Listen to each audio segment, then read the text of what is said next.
ሰላም ጤና ይስጥልኝ የተወደዳችሁ የሮሃ ቤተሰቦች፣ ይህ የመዓዛ እንግዳ የተሰኘው ፕሮግራማችን ነው።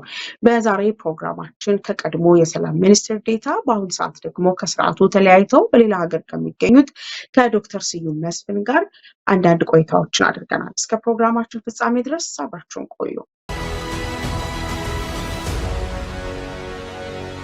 ዶክተር ስዩም መስፍን እንግዲህ ካሉበት ቦታ ሆነው በዚህ ጊዜ ላይ አጣበው ፈቃደኛ ሆነው የእንግዳይ ስለሆኑ በጣም አመሰግናለሁ። እኔም በዚህ ፕሮግራም ስላቀረባችሁኝ ምስጋናዬን አቀርባለሁ። ዶክተር በመግቢያዬ ላይ እንደገለጽኩት እርስዎ እንግዲህ በቀድሞ የሰላም ሚኒስትር ዴኤታ እንላለን አሁን፣ ምክንያቱም ከስርዓቱ ተለያይተው በሌላ ሀገር እንደሚገኙ አውቃለሁ። ያለውን ሪስክ ያለውን ደግሞ ጫናም ተቋቁመው እንግዲህ ወደ ሚዲያ ስለመጡ ምስጋና እያቀረብኩኝ አንዳንድ ጥያቄዎችን ከማንሳቴ በፊት ምናልባት እንደ መግቢያ እንዲሆነን ዶክተር ስዩም መስፍን ማን ናቸው ቢባል፣ በተለይ ደግሞ ወደ ስልጣን ከመምጣቱ በፊት በእርግጥ አንዳንድ የምናውቃቸው በማህበራዊ ሚዲያዎችም ላይ የሚገለጹ ከዚህ ቀደም የነበሩበትን በምርጫ 97 ወቅት ለምሳሌ የቅንጅት አባል ሆነው እንደተወዳደሩ ይታወቃል። በኋላ ላይም ደግሞ በሰላም ሚኒስትር ዴኤታነት በተለይ ለውጥ ከመጣ በኋላ ሾሞ ይታወቃል። ግን እንደው አጠቃላይ ዶክተር ስዩም መስፍን ማን ነበረው፣ የፖለቲካ ተሳትፏቸው ምን ነበር ለሚል ሰው ከዛ ተነስተን ወደ ሌሎች ሀሳቦች ብንመጣ ብዬ ነው። አመሰግናለሁ። በድጋሚ ያው ትክክል ነው እንዳልሽው ከፖለቲካ ተሳትፎ ቀደም ሲል የጀመረ ነው። ከዩኒቨርሲቲ ተማሪ ያለው ጀምሮ በፖለቲካ አክቲቭ በሚባል ደረጃ አሳተፍ ነበረ። ከተመረኩም በኋላ በቅንጅትና አንድነትና ለዲሞክራሲ ፓርቲ ውስጥ በመታቀፍ በምርጫ 97 ተሳትፍ ያለውኝ ተመርጬም ነበረ።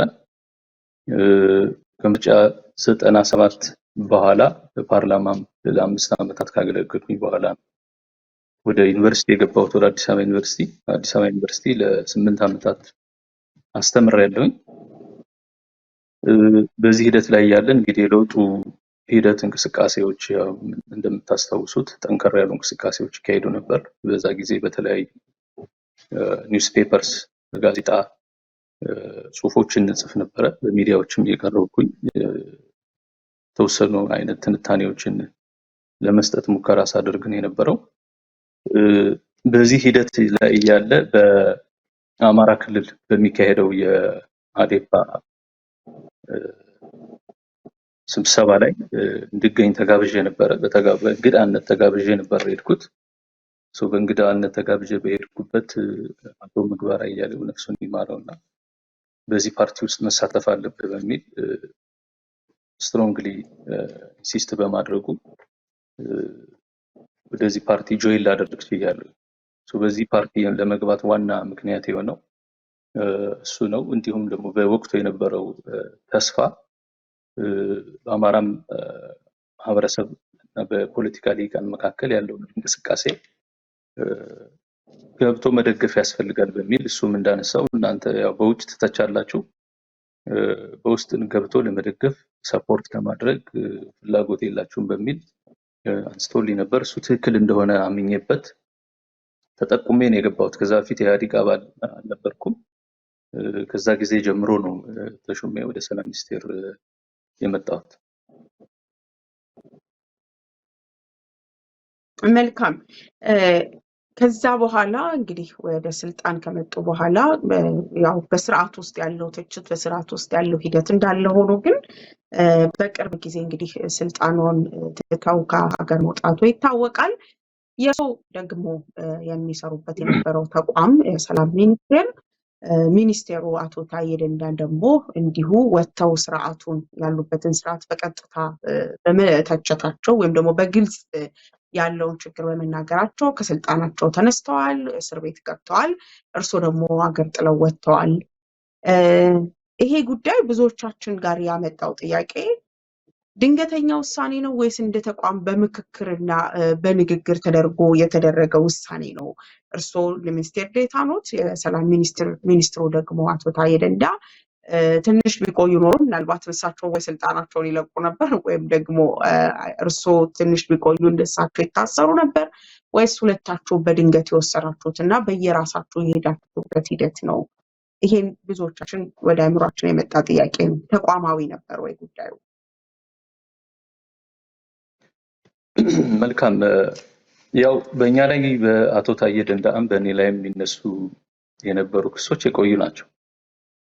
ያው በተደጋጋሚ በፓርቲ በሚደረጉ ውይይቶች በየ6 ወሩ ደግሞ የሚደረጉ የሂስና የግለ ሂስ ግምገማዎች አሉ እና ብዙ ጊዜ በእኔና በሱ ላይ ሰፋ ያሉ ደቂቃዎች ሰፋ ያሉ ጊዜዎች የወሰደ ግምገማዎች ናቸው የሚካሄዱት። በሱ ላይ በተደጋጋሚ የሚነሳው የነበረ ከፓርቲ መስመር ውጪ በፌስቡክ በተለያዩ ሚዲያዎች የፓርቲውን ጉዳይ የማንሳት ነው። ይሄ በፓርቲ ውስጥ በፓርቲ ዲሲፕሊን በመመራት ችግሮች ካሉ በፓርቲ በማንሳት እንዲፈታ ማድረግ ነው እንጂ ለምንድን ነው በሚዲያ እየወጣ የምትናገረው የሚል ትችት ነበር የሚነሳበት። በእኔ ላይም በተደጋጋሚ የሚነሳው በፊት የነበረው አንደኛው የአብን ነህ የሚል ነበር ተደጋጋሚ የሚነሳ የነበረው። የአብን ደጋፊ ነህ፣ አብን አቋቁመሃል፣ ከጀርባ ሆነ ትደግፋለህ የሚል አንዴ ያው በፌስቡክ የጻፉትንም ስክሪንሻት በማድረግ አቶ ጃዋር መሐመድ ከጻፈ በኋላ ደግሞ በጣም በተጠናከረ መልኩ አብን ነህ የሚል የኦሮሞ ተረኝነት አለ የሚል ነገር በተደጋጋሚ ታነሳለህ። የአዲስ አበባ ጉዳይ ላይ ከብልጽግና ፓርቲ የተለየ አቋም ነው የምታራምደው የሚል እና እንዲሁ የብልጽግና ፓርቲ ነህ ወይ? በሚገርም ሁኔታ ደግሞ አንተና አቶ ታዬ እንዴት ተስማምታችሁ ትሰራላችሁ የሚል ነገር ይነሳል። በብዙ ሰዎች በግምገማ ላይ አንስተዋል። ሁለታችሁ በጋራ የማትሰሩ ከሆነ ተቀናጅታችሁ የማትሰሩ ከሆነ ሁለታችሁም ጽንፈኛ ሰዎች ናችሁ። ጽንፍ የረገጠ ሀሳብ ነው የምታራምዱት። አቶ ታዬ ጽንፈኛ ኦሮሞ ነው፣ አንተ ጽንፈኛ አማራ ነህ። እንዴት ተስማምታችሁ ልትሰሩ ትችላላችሁ የሚል በግምገማ ላይ እንዲሁም በግልም ሲያገኙን በይፋም በግልጽ የሚነሱ ጉዳዮች ነበሩ። ይሄ ነገር እኛ ብዙ ጊዜ ሀሳባችንን በመድረክ በነፃነት ነው የምናንጸባርቀው። በሰላም ሚኒስቴር በምንሰራቸው ስራዎችም አሉ የምንላቸውን መሰረታዊ ችግሮች ፓርላማ ቋሚ ኮሚቴም ስናቀርብ ሊሆን ይችላል፣ በሌሎችም መድረኮች አሉ የምንላቸውን ችግሮች በግልጽ ነው እኛ የምናንጸባርቀው። ይሄ ነገር ነው እንፈረጅ ያደረገው። በቅርብ ጊዜ የመጣው ምንድነው? ሁለታችንም በሚኒስትሮች ምክር ቤት በተደረገው ስብሰባ ስማችንን በማንሳት ሁለቱ ችግር መፈታት አለበት፣ የአክራሪነት አዝማሚያ ነው ያላቸው፣ ከፓርቲው ወጣ ያለ እንቅስቃሴ ነው የሚያደርጉት፣ መታየት አለባቸው የሚል ኢሹ ተነስቶ በጉዳዩ ዙሪያ ተወያየንበት በሰላም ሚኒስቴር። ምንድነው የሚነሳው ነገር የሚል እንዲህ አይነት ኢሹዎች እኛ እዛው ሚኒስትሮች ምክር ቤት አባል ስላልሆን ተነስተዋል። ማብራሪያ ምንድነው ያላችሁ ሀሳብ የሚል ከሚኒስትራችን ጋር ተነጋገርን። እኛ ያነሳነው አንደኛ በፓርቲ ያልተገመገመ ነገር ነው የቀረበው። ይሄ ያልተገመገመ ነገር በሌለንበት ስማችንን በሚያጠፋ መልኩ በሚኒስትሮች ምክር ቤት መቅረብ አልነበረበት። ይሄም ከሆነ ችግር ያለብን ከሆነ መታየት መገምገም አለብን። ነጥቦች ያላቸው ማስረጃ ያላቸው አቅርበው ግምገማ እንዲካሄድ በፓርቲ ደረጃ ነው የተስማማነው። ግን ግምገማው ሊካሄድ አልቻለም። ግን የማጣራት ስም የማጥፋትና እኔም በተለያዩ የስልጠና መድረኮች እንዳንሰለጥን ታግደናል ሁለታችንም። እና ለምንድን ነው የታገድነው የሚሉ ጥያቄዎችን ስናነሳ ነበረ። ዋና እንደ መሰረታዊ ችግር ተደርጎ የሚነሳው በተለይ የጸረ ብልጽግና አቋም ነው ያላቸው የሚል በተለያዩ ስልጠናዎችና ምን ማለት ነው? ሲጋራው ይቅርታ ላቋርጥና ምን ማለት ነው ጸረ ብልጽግና አቋም ማለት? እናንተ የምታራምዱት አቋም ምንድነው? ምክንያቱም ተቋሙን እስካገለገላችሁ ድረስ በስርዓቱ ውስጥ እስካላችሁ ድረስ ጸረ ብልጽግና አቋም ተብሎ በግልጽ የተነገራችሁ ነገር አለ? አዎ፣ ደብዳቤ ከዛ በኋላ ጽፈናል። ሁለታችንም ነው ደብዳቤ የጻፍነው። ይሄን መነሻ አድርገን ነው ምንድነው የኛ ችግር የሚል በተናጠል ነው የጻፍነው።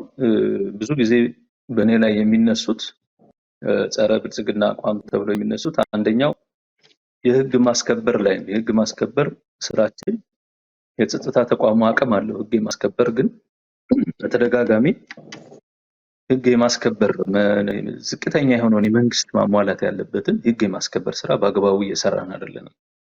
ከመጀመሪያው ጀምሮ የህግ ማስከበር እርምጃዎች መወሰድ አለባቸው በሚል ጠንከር ያሉ ነገሮችን በተደጋጋሚ አነሳ ነበር። ሌላው የተባለው እንግዲህ ያልተገሩ እና ብዙ ልጓም የሌላቸው የጥላቻ ንግግሮች ይነገራሉ በከፍተኛ አመራሮች እና በስልጠና መድረክ ላይ የጥላቻ ህግ ወጥቷል፣ ግን የጥላቻ ህጉ ተግባራዊ እየተደረገ አይደለም። በእናንተ በኩል ለምንድን ነው ተግባራዊ የማታደርጉት የሚል ኢሹዎች ተነስተው ነበር። የጥላቻ ህጉ ተግባራዊ ቢደረግ በአብዛኛው ተጠያቂ የሚሆኑና እስር ቤት የሚገቡት ከፍተኛ አመራሮች ናቸው። መካከለኛ አመራሩ፣ ዝቅተኛ አመራሩ እንደውም ከከፍተኛ አመራር በተሻለ ሁኔታ ህዝብን እናንተን የሚመጠን ይናገራልና ብዙ ከምንተቻቸው የአክቲቪዝም ስራ የሚሰሩ ከሌሎቹን ጥላቻን ይዘራሉ ከምንላቸው በባሰ መልኩ ከፍተኛ አመራሩ በተደጋጋሚ ጥላቻን የሚዘራ በማህበረሰብ መካከል የፓርቲውን የመንግስትን መርህ የጣሱ ስራዎች ይሰራሉ በሚል እናነሳለን። የሚያነሱ ሰዎችም እየታወቁ እነማን እንደሆኑ ይታወቃል። በግምገማ ተለይተው ግን ምንም አይነት እርምጃ የማይወሰድበት ነው እና ይሄ ነገር በፓርቲ ውስጥ ያለውን አንድነት የሚሸረሽር ነው። ህግ የማስከበር ስራዎችንም እየሸራረፈ ነው በሚል በተደጋጋሚ እናነሳ ነበረ። በቅርብ ጊዜ ደግሞ በተለይ በአዳማ እና በሱሉልታ በነበረው ስልጠና ሪፖርት የተደረገብኝ ያው የቡድን ውይይት እናደርጋለን። በቡድን ውይይቱ ያነሳቸው የጸረ ብልጽግና አቋሞች ሪፖርት ተደርገዋል ነው። አንደኛው ምንድነው የሲቪል ሰርቪስ ሪፎርም ነው ላይ ውይይት ነበርና የሲቪል ሰርቪስ ሪፎርም በተደጋጋሚ ሰራተኛውን የተለያዩ መስፈርቶች በማውጣት የመደልደል ረፍት የመንሳት ስራዎች አሉ እና በአሁን በቀረበው ሪፖርት ብዙ ነገሮች ጥሩ ሆነው ምን የሚል ነገር ነው የመጣው? ድጋሚ ጠንከር ያለ ሪፎርም መሰራት አለ። የፌደራል መንግስት የኢትዮጵያን ህዝብ አይመስልም። ሲቪል ሰርቪሱ የተለያዩ ብሔር ብሔረሰቦችን ባካተተ መልኩ እንደገና መታየት አለበት። ያን ብሔር የበላይነት ይታያል የሚል ነገር ነው የቀረበው እና ይሄን በተደጋጋሚ ሰራተኛውን ረፍት የሚነሱ ነገሮች አድርገናል። አሁን ደግሞ ሌላ ሪፎርም ማድረግ ለሰራተኛውም ለህዝብም ለውጤታማነትም ትርጉም የማይሰጥ ነገር ነው። እስከዛሬ ድረስ በተደጋጋሚ ሪፎርም አድርገናል። የብሔር ብሔረሰብን ተዋጽኦም ለመጠበቅ ብዙ አይነት ስራዎች ተሰርተዋል። ለምንድን ነው ይሄ ነገር አሁን የሚመጣው? በፌደራል ብቻ ስለምንድን ነው የሚሆነው? ከታሰበ ፌደራሉ ሀገርን የሚመስል ክልሎችም በክልላቸው ውስጥ ያለውን ማህበረሰብ የሚመስል በሁሉም ነው ከተሰራም ሪፎርም መሰራት ያለበት። ይሄ ትክክል አይደለም የሚል ነገር ነው አንዱ ያነሳሁት። ከዚህ ጋር ተያይዞ በተለይ በእኛ ተቋም ባደረገው ድልድል ቀደም ሲል ዓመት በፊት ድልድሉን የመራውትን የነበርኩኝ ለአንድ ብሔር የወገነና ብዙ ለነሱ የጠቀመ ቁጥራቸውን በዛ ያሉ ከአንድ ብሔር ነው የገቡት የሚል ነገር ነው። እንግዲህ ያለውን ሰራተኛ ነው ከቦታ ቦታ መስፈርቶች አውጥተን የመደብነው፣ ግን እንደዚህ አይነት ነገሮች በተደጋጋሚ ይነሱ ነበር። ሌላኛው ፋኖና ቄሮ ጋር የተያያዘ በግልጽ ነው የሚያነሱት። የአማራ ብሔር የበዛ ነው በዛ ተቋም የሚል ነው። ግን ሰራተኛው እንዳጠቃላይ ስናየው ኦልሞስት ከ65% በላይ እንደዚህ አይነት ተወላጆች ናቸው። ሌሎቹ በኮታ ነበር በፊት ከክልል ፌደራል ጉዳዮች እያለ የሚመደበው። ወደ ክልል እየተሾሙ ወደ ተለያየ ቦታ ይሄዳሉ። ግን ከዛ ክልል የመጡ ሰዎች ሌላ መሄጃ የላቸውም። ወይ አዲስ አበባ ወይ አማራ ክልል አጋጣሚ ሆኖ ይበዛል። ከውጭ አይቀጠርም፣ ትራንስፈርም አድርገን አናመጣም። ያለውን ነው እዛው እንደደለው አወዳድረን እንደደድላለን። ሌላ ቁጥር ልናመጣና ልንቀይር አንችልም። ይሄ ህብረ ብሔራዊነትን የጠበቀ አይደለም በሚል ኢሹዎች ከፓርቲም ለመገምገም የመጡ ሰዎችም እንደዚህ አይነት ኢሹዎችን አንስተዋል።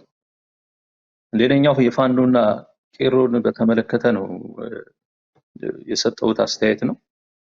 እንግዲህ ፋኖና ቄሮን በተመለከተ የሰጠሁት ምንድነው፣ ሁለቱንም አሁን ባለው መንግስት ውስጥ ያለን ሰዎች ነን እኛ ያደራጀናቸው የተጠቀምንባቸው። ፋኖን ለለውጡ ሂደት አሁን ያለው መንግስት ተጠቅሞባቸዋል። ይሄ ቄሮ ፋኖንም እንዲሁ በዛን ዘመንም በትግሉም ደግሞ ከሰሜንም በነበረው ጦርነት እንዲደራጁ እንዲታገሉ ራሳችን አነሳስተን አደራጅተን የገባንበት ጉዳይ ነው። ነገር ግን በኋላ የወጣንበት መንገድ ማኔጅ ያደረግንበት መንገድ ትክክል አይደለም። የእነሱን ጉዳይ በተመለከተ ሸኔ እንዲወለድ ያደረገው የቄሮ እንቅስቃሴ ፋኖም አሁን ባለበት ደረጃ እንዲደርስ ያደረገው በአግባቡ ማኔጅ አላደረግንም፣ በትክክል የመውጫ መንገድ አላዘጋጀንለትም ነው። በተለይም ደግሞ በቄሮ በኩል ብናይ ቄሮ የብሔር ጭቆና እንደነበረ ስለነ ሚኒሊክ ስለ ኢትዮጵያዊነት ሲሰበክላቸው የነበረ የሚታወቅ ነገር ነው። ያን መሰረት ተደርጎ ነው እንቅስቃሴ ሲያደርጉ የነበሩት። ኢሚዲየትሊ ግን ለውጥ ተካሄደ በኋላ የነበረው ናሬቲቭ የኢትዮጵያዊነት ናሬቲቭ ነው፣ ባላንስ ያላደረገ እነሱንም በአግባቡ ባላወያየና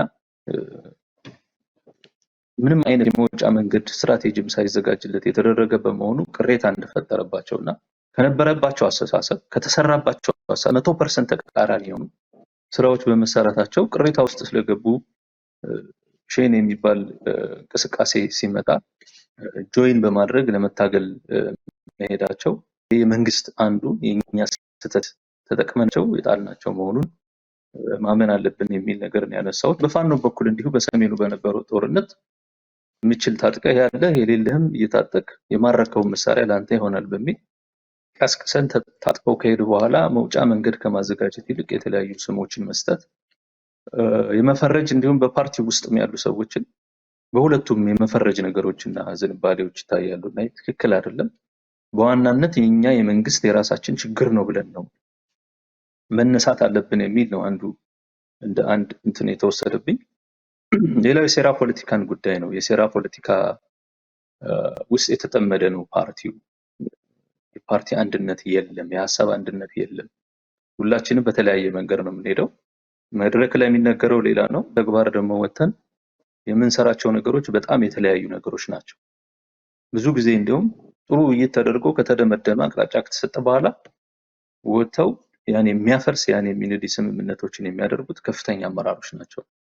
መግለጫም እስከ መስጠት የደረሰ በተለያዩ መድረኮች በማውራት ያን ለህዝብ እንዲለቀቅ በማድረግ የሚከፋፍሉ ጫና የሚፈጥሩ ስራዎች ይሰራሉ። እነኚህ መስተካከል አለባቸው የሚሉ ነገሮችን ነው ስናነሳ የነበረው እና ቅርብ ጊዜ ደግሞ አዳማ በነበረው አይ ቲንክ ኢትዮ 360 ስለነበርንበት ሆቴል ዝርዝር አውጥቶ ነበር። እዚህ ሆቴል ነው ያሉት የሚል ያነበቡት ነበሩ።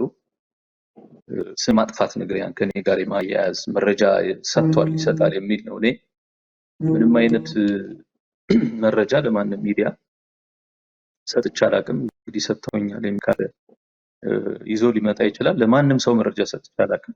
ለኢትዮ 360 ማን ሰጣቸው ምን የማውቀው ነገር የለም።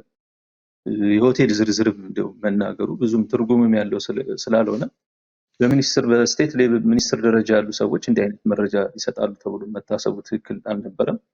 ይሄን መሰረት አድርገው ክሶች ሲዘጋጁ ነው የቆዩት። በእኔም በአቶ ታዬም በኩል ከፍተኛ ጫና ነው ያመጣው። አቶ ታዬም በተፈጠረው ክስ ደስተኛ አልነበረም። ስጽፍም ያው ኮሜንት ይደረጋል በሚዲያ። ሁለተኛ እኔ ነኝ የምጽፈው፣ ዶክተር ስዩም አይጽፍም በሚዲያ አይናገርም፣ በውስጥ ነው ትግል የሚያደርገው እንጂ ተናግረው አያውቅም። ለምንድን ነው እሱ የተነሳ የሚል እኔ ማነሳው እሱም እንደዚህ አይነት ሾዎችን አነሱ። እነሱ የሚሉት አንደኛ በድብቅ እና በማይታወቁ እንትኖች ይጽፋል፣ ያደራጃል ነው፣ የስውር የሆኑ ስራዎችን ከጀርባ ነው የሚሰራው የሚል ነው። እና አቶ ታዬም በሚያደርጋቸው ንግግሮች እና ትግሎች ከጀርባ እየተነጋገርን እኛም ፑሽ እያደረኩት የሚጽፍና የሚሰራ አድርገው የመውሰድ ዝንባሌዎች አሉ። እንግዲህ ይህን መሰረት አድርገው ነው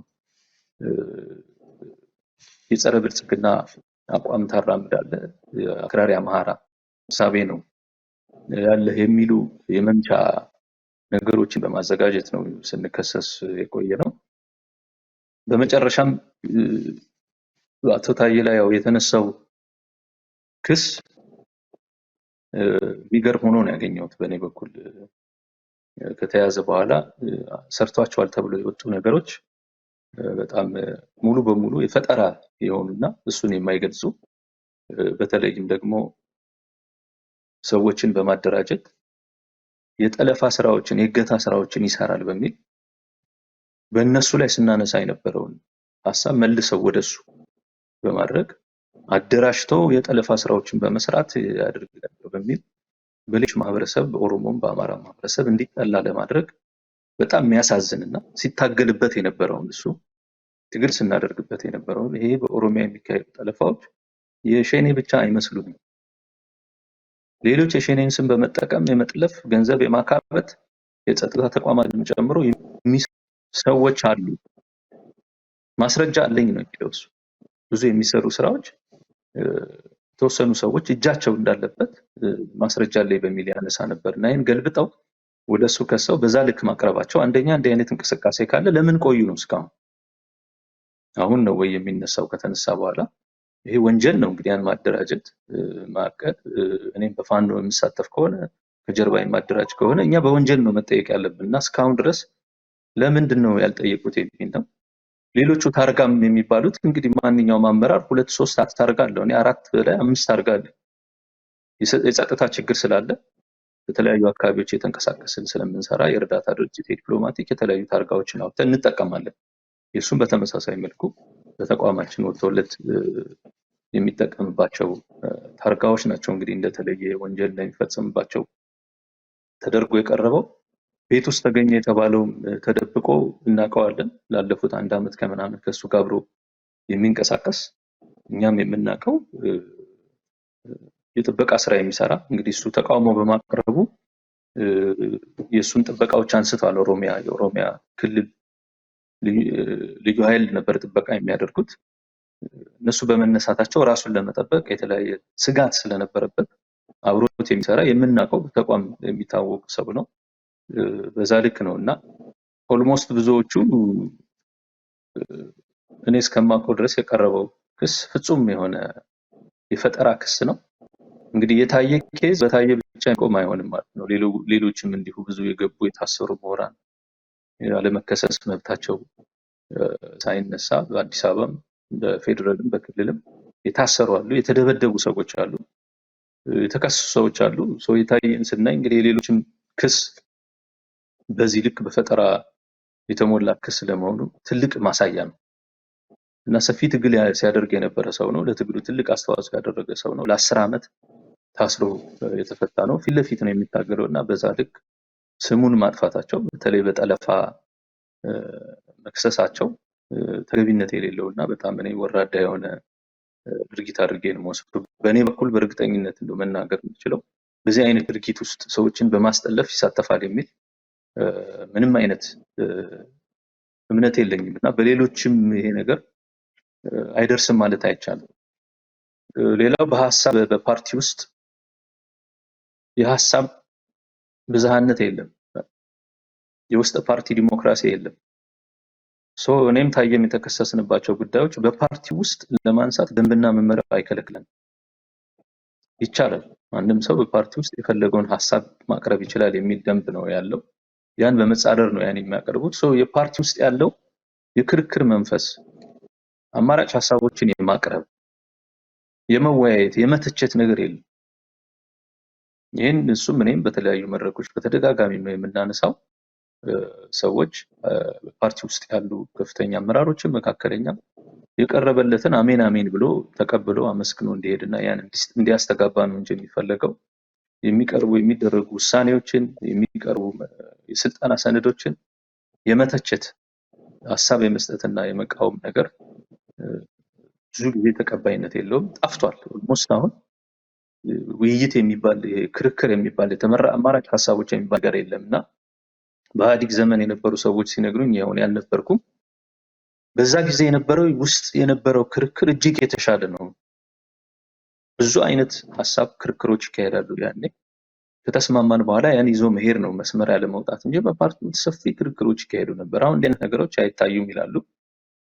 እኔም ባየሁት ምንም አይነት የፓርቲ መንፈስ የሌለው ምንም ክርክር የማይደረግበት መሆኑ ነው። ሌላው ብዙ ጊዜ በተደጋጋሚ መድረኮች ስናነሳቸው የነበረው። እኔም አቶ አንድ ታዬ ጥያቄ ላንሳ። ምናልባት እስካሁን ካነሱት ሀሳብ ላይ ማንሳት መግለጽ የሚቻል ከሆነ በተለይ ከፍተኛ አመራሮችን በተመለከተ ከጥላቻ ንግግር ጋር ተያይዞ ከፍተኛ አመራሮች ተለይተው ነከሌ ተብለው ማለት ነው እንግዲህ ግምገማ ተደርጓቸው የጥላቻ ንግግር እያደረጉ ነው በአደባባይ። ኦፍኮርስ የምናውቃቸውና በተደጋጋሚ በማህበራዊ ሚዲያዎች ላይ የሚገለጹ አሉ። ስማቸውን መጥቀስ ይቻላል ወይም ደግሞ እንደው እዚህ መድረክ ላይ መናገር ይቻላል? ተገምግመው የነበሩትን በኋላ ላይ እናንተን ወደ ቁጣ የከተታችሁን ጉዳይ መጥቀስ የምትፈልግ ከሆነ ዶክተር፣ ካልሆነ ማዝለል እንችላለን። ያው በፓርቲ ላይ በሚደረገው ውይይት ያው ጀነራል የአካል ግምገማ የሚባል አለ። ስፔሲፊክ ስሞች ሜንሽን አይደረጉም። በአካል ግምገማ ነው የሚደረገው። ጀነራል የሆነ አይነት ነገሮች በከፍተኛ አመራሩ እየተነሱ ነው። መስመር የሳቱ ማህበረሰብን የሚያጋጩ ነገሮች እየተነሱ ነው፣ ይታረሙ ይላል። በግልና ሂስና ግል ሲደረግ ነው። በፌደራል ያለው ተከፋፍሎ ነው የሚደረገው። ሰው የሚያነሳው ያኔ ነው። ሰነዶቹ ላይ ተሞልተው የተነሳብሽ ነጥብ ይሞላሉ። ፓርቲው ነው ያን ነገር በኋላ ዝርዝር አውጥቶ እንትን የሚለው። የክልል ከሆኑ ደግሞ ክልል ላይ ነው የሚያደርጉት። ይሄ ግን በተለይ በአማራና ኦሮሚያ ውይይቶች ስናደርግ በስም ተጠቅሰው በተደጋጋሚ ይነሱ ነበር። የአማራና የኦሮሚያን ችግር ለመፍታት ፓርቲ ውስጥም ያሉ በክልልም የሚሰጡ መግለጫዎችና ንትርኮችን በማህበረሰብ በሊቃንም ደረጃ ያሉ ችግሮችን ለመፍታት ውይይቶች ይደረጉ ነበር ተደጋጋሚ። ለብቻ የተመራጮችና ከፍተኛ አመራሮች፣ መካከለኛ አመራሮች የሁለቱም ብዙ ውይይቶች ተካሂደዋል። በዚህ ጊዜ ተደጋጋሚ ይነሳ ነበር። በተለይም በአንድ ከፍተኛ አመራር የሚታወቅ ነው አቶ ሽመልስ ማህበረሰብን የሚከፋፍሉ ጥላቻን የሚዘሩ ንግግሮች ያደርጋሉ። ከፓርቲ መስመር የወጡ ንግግሮችን ያደርጋሉ እና በግልጽ የሴራ ፖለቲካ እንዳለ የሚያሳዩ ነገሮችን በኦሮምኛ የሚቀርቡ ተተርጉሞ አደባባይ የሚቀርቡ ነገሮች ያን ነው የሚያሳዩት የሚል ስፔሲፊካሊ ብዙ ጊዜ እሱን በተመለከተ በተደጋጋሚ ይነሳል። ግን ምንም አይነት እርምጃ ሲወሰድ ታይቶ አያውቅም። ምንም አይነት ማስጠንቀቂያ ሲሰጠው አይተን አናውቅም። በተደጋጋሚ እንደውም መልሶ እያሻሻለ እያጠናከረ ያን ስህተት በተደጋጋሚ ሲደግመው ነው የነበረው። እንደ ብዙ ጊዜ በተናጠል ደረጃ ሲነሳ የነበረው የሱ ነው። ኦኬ፣ አንድ ጥያቄ ላንሳ። ምናልባት እንግዲህ ቀደም እንዳሉት ወደዚህ ወደ ድርጅት ሲመጡ በአቶ ምግባሩ እንደተመለመሉ ወይም ደግሞ ኮንቪንስ እንዳደረጉት በኋላ ላይም እንግዲህ በዚህ ስርዓት ውስጥ ረጅም ጊዜ ኦልሞስት ከለውጡ በኋላ ቆይተዋል እና እውነት ለመናገር ከመጀመሪያው ጀምሮ በተቃውሞ ፖለቲካ ውስጥ እንደቆየ ሰው፣ ልምድ እንዳለው ሰው ይህን ስርዓት እንዴት አመኑት? በኋላስ እንዴት ተስፋ ቆረጡበት? የሚል ጥያቄ ወደ አእምሮ ይመጣል። ለምንድነው ይሄን ማነሳው? አሁን የሚያነሱልኝ ጉዳዮች የመልካም አስተዳደር የሚመስሉ የቢሮክራሲ የሚመስሉ ነገሮች የአንድን ስርዓት አፈጣጠሩን መነሻውንና መድረሻውን አምነውበት ከገቡ በኋላ ግን በሂደት ውስጥ የተፈጠሩ ችግሮች ናቸው መልሰው ጥለውት እንዲወጡ ወይም እንዲተዉ ያደረጉት? ወይስ መጀመሪያ እንደው ይስተካከላል ገብቻ ያዋለው ይል አቋም ኖሮት ነበር የገቡት? መልካም። ያው የሚታወቀው መጀመሪያ ላይ የነበረው ስሜት እንግዲህ በመላ የኢትዮጵያ ሕዝብ ይሄ ለውጥ ስንፈልገው የነበረ ነው። በሁሉም ማህበረሰብ ትግልና ፍላጎት የመጣ ነው። ያልተቀበለው ሰው አለ ለማለት ያዳግታል። ሶኔ መጀመሪያ በነበረው ሂደት ከምግባሩ ጋርም ስንነጋገር በፓርቲ አክቲቭሊ የመሳተፍ ፍላጎት ስላልነበረኝ በነፃነት በተለያዩ ሚዲያዎች አለኝ የሚለውን ሐሳብ እያቀረብኩኝ መቀጠል ስለፈለኩ ነው እንጂ ያኔም ከሱ ጋር ስንነጋገር መግባት ያልፈለኩት እንደ ፓርቲ እንደ መጣው ለውጥ እና እንዲሁም የጠቅላይ ሚኒስትሩ ያደርጓቸው የነበሩ ንግግሮች በጣም ተስፋ አድርጌ ነበረ፣ ተቀብየውም ነበረ። ይሄ ነገር ለሀገራችን መፍትሄ የሚያመጣ ነው የሚል አካታች የሆነ ስርዓት ሁሉም በእኩልነት የሚስተናገድበት ኢትዮጵያዊነትም ሌሎችም ብዝሃነትን በሚፈልጉት መልኩ ሁሉም እያስተናገደ በእኩልነት የሚኖሩበት ችግር ፈቺ ስርዓት ካለፈው በመውሰድ ብዙ ሰነዶችን እንግዲህ ተወያይተናል። በጣም ጥሩ ሰነዶች ናቸው ያለፈውን ችግር የሚያሳዩ። ይህን ችግር ደግሞ እንዴት እንፍታ የሚል ጥርት ያለ የተቀመጡ ነጥቦች ያሉት ፓርቲ ነበረ። ብዙም ተስፋ አድርገናል። ወደ አንድ ፓርቲም ሲመጣ ሀገራዊ አንድነትን በማጠናከር ብዝሃነትን ደግሞ በዛ ውስጥ በማስተናገድና በእኩል በማየት ሰዎች ያላቸውን ፍላጎት በሌሎች ላይ መጫን ተገቢም ስላልሆነ በእኩልነት መሰረት ለውጥ ይመጣል፣ ህገ መንግስታዊ ማሻሻያዎችም ተደርገው ያሉ መሰረታዊ ክፍተቶችና ጸጾች ይስተካከላሉ የሚል ሐሳቤ ነበር። አምኜውም ነበር የገባሁት። ነገር ግን ያው ከጊዜ ወደ ጊዜ ያየናቸው የመጡ ያ ሁሉ የነበረው ተቀባይነት ይሰሩ የነበሩ በማህበረሰብ ይሰጡ የነበሩ ድጋፎች በጣም እያሽቆለቆሉ የመጡበት በፓርቲም ያቀረብናቸው ያነሳናቸው የያዝናቸው ፕሮግራሞችና አጀንዳዎች ተግባራዊ የማይደረጉበት በውይይት የምናደርጋቸው በጽሁፍ ያሉት ከነችግራቸው እንኳን ተግባራዊ ቢደረጉ ብዙ የኢትዮጵያን ችግር ይፈታሉ ብዬ አስባለሁ። ነገር ግን በተቃራኒው በተግባር የምንሰራቸው ስራዎች ከተቀመጠው ፕሮግራም ከተነጋገርናቸው ካደረግናቸው ስልጠናዎችና አካሄዶች የወጣ እና በሴሪያ ፖለቲካ ውስጥ የተጠመደ መሆኑ በሂደት ተስፋው እየቆረጥን ያደረገና በግልጽም የተቸ የሄድንበት ይሄ ነገር እንግዲህ ያለው ሰነድ ፕሮግራሙ ጥሩ ስለሆነ እንግዲህ የተሻለ ይሄዳል። ብዙ ቦታ ግጭት ስላለ ጫናዎች ስላሉ ነገሮች መልክ ያዙ ይመጣሉ በሚል ነው እስካሁን ድረስ የቆየው። ብዙ ጊዜ ባለፈው ሲሲ ሁለተኛው ጉባኤ ከመካሄዱ በፊት ለጠቅላይ ሚኒስትሩ ነግሬያቸዋለሁ እኔ በዚህ መቀጠል እንደማልፈልግ። ሲሲ ምርጫ ጉባኤ ከመካሄዱ በፊት አንስቼላቸው ነበረ የመሳተፍ ፍላጎት እንደሌለኝና ወደ መደበኛ ወደ ፕሮፌሽናል የሆነ ስራ ውስጥ ነው መግባት የምፈልገው ብዬ አንስቼላቸው ያው ተወያይተናል። አንዳንድ ነገር አንስተው በቃ 1-2 ወር ጊዜ ስጠኝና መልክ እናስይዘዋለን ብለው ነበር። ግን ያው አሁን 5 ዓመት አልፎታል እንደዛ አካባቢ ችግሩ እና የነበረን ፍላጎት በጣም የቆየ ነው።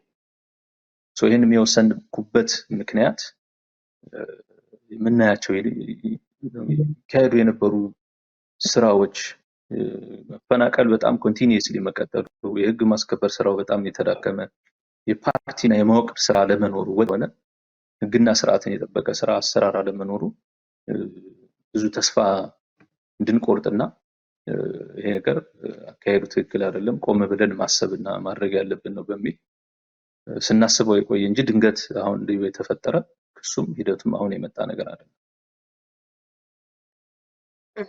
በፋኖ ተከስተዋል። አንድ እንግዲህ በማህበራዊ ሚዲያ ላይ የሚያየነው የሰማነው ነገር በፋኖ ደጋፊነት ከዛ በፊት በአብን ደጋፊነት በኋላ ደግሞ በፋኖ ደጋፊነት ተከሰሱበት ሁኔታ አለና የተሰማውትን ነገር ማወቅ እፈልጋለሁ። ስለ ፋኖ ትግልስ ምንድነው የሚያስቡት? ምንድነው የፋኖን ትግል እንዴት ይገልጹታል? በዚህ የፋኖ ትግል ደጋፊነት መገለጸው መፈረጆንስ ደግሞ እንዴት ነው ያዩት? እውነት የፋኖን ትግል ይደግፉ ነበረ?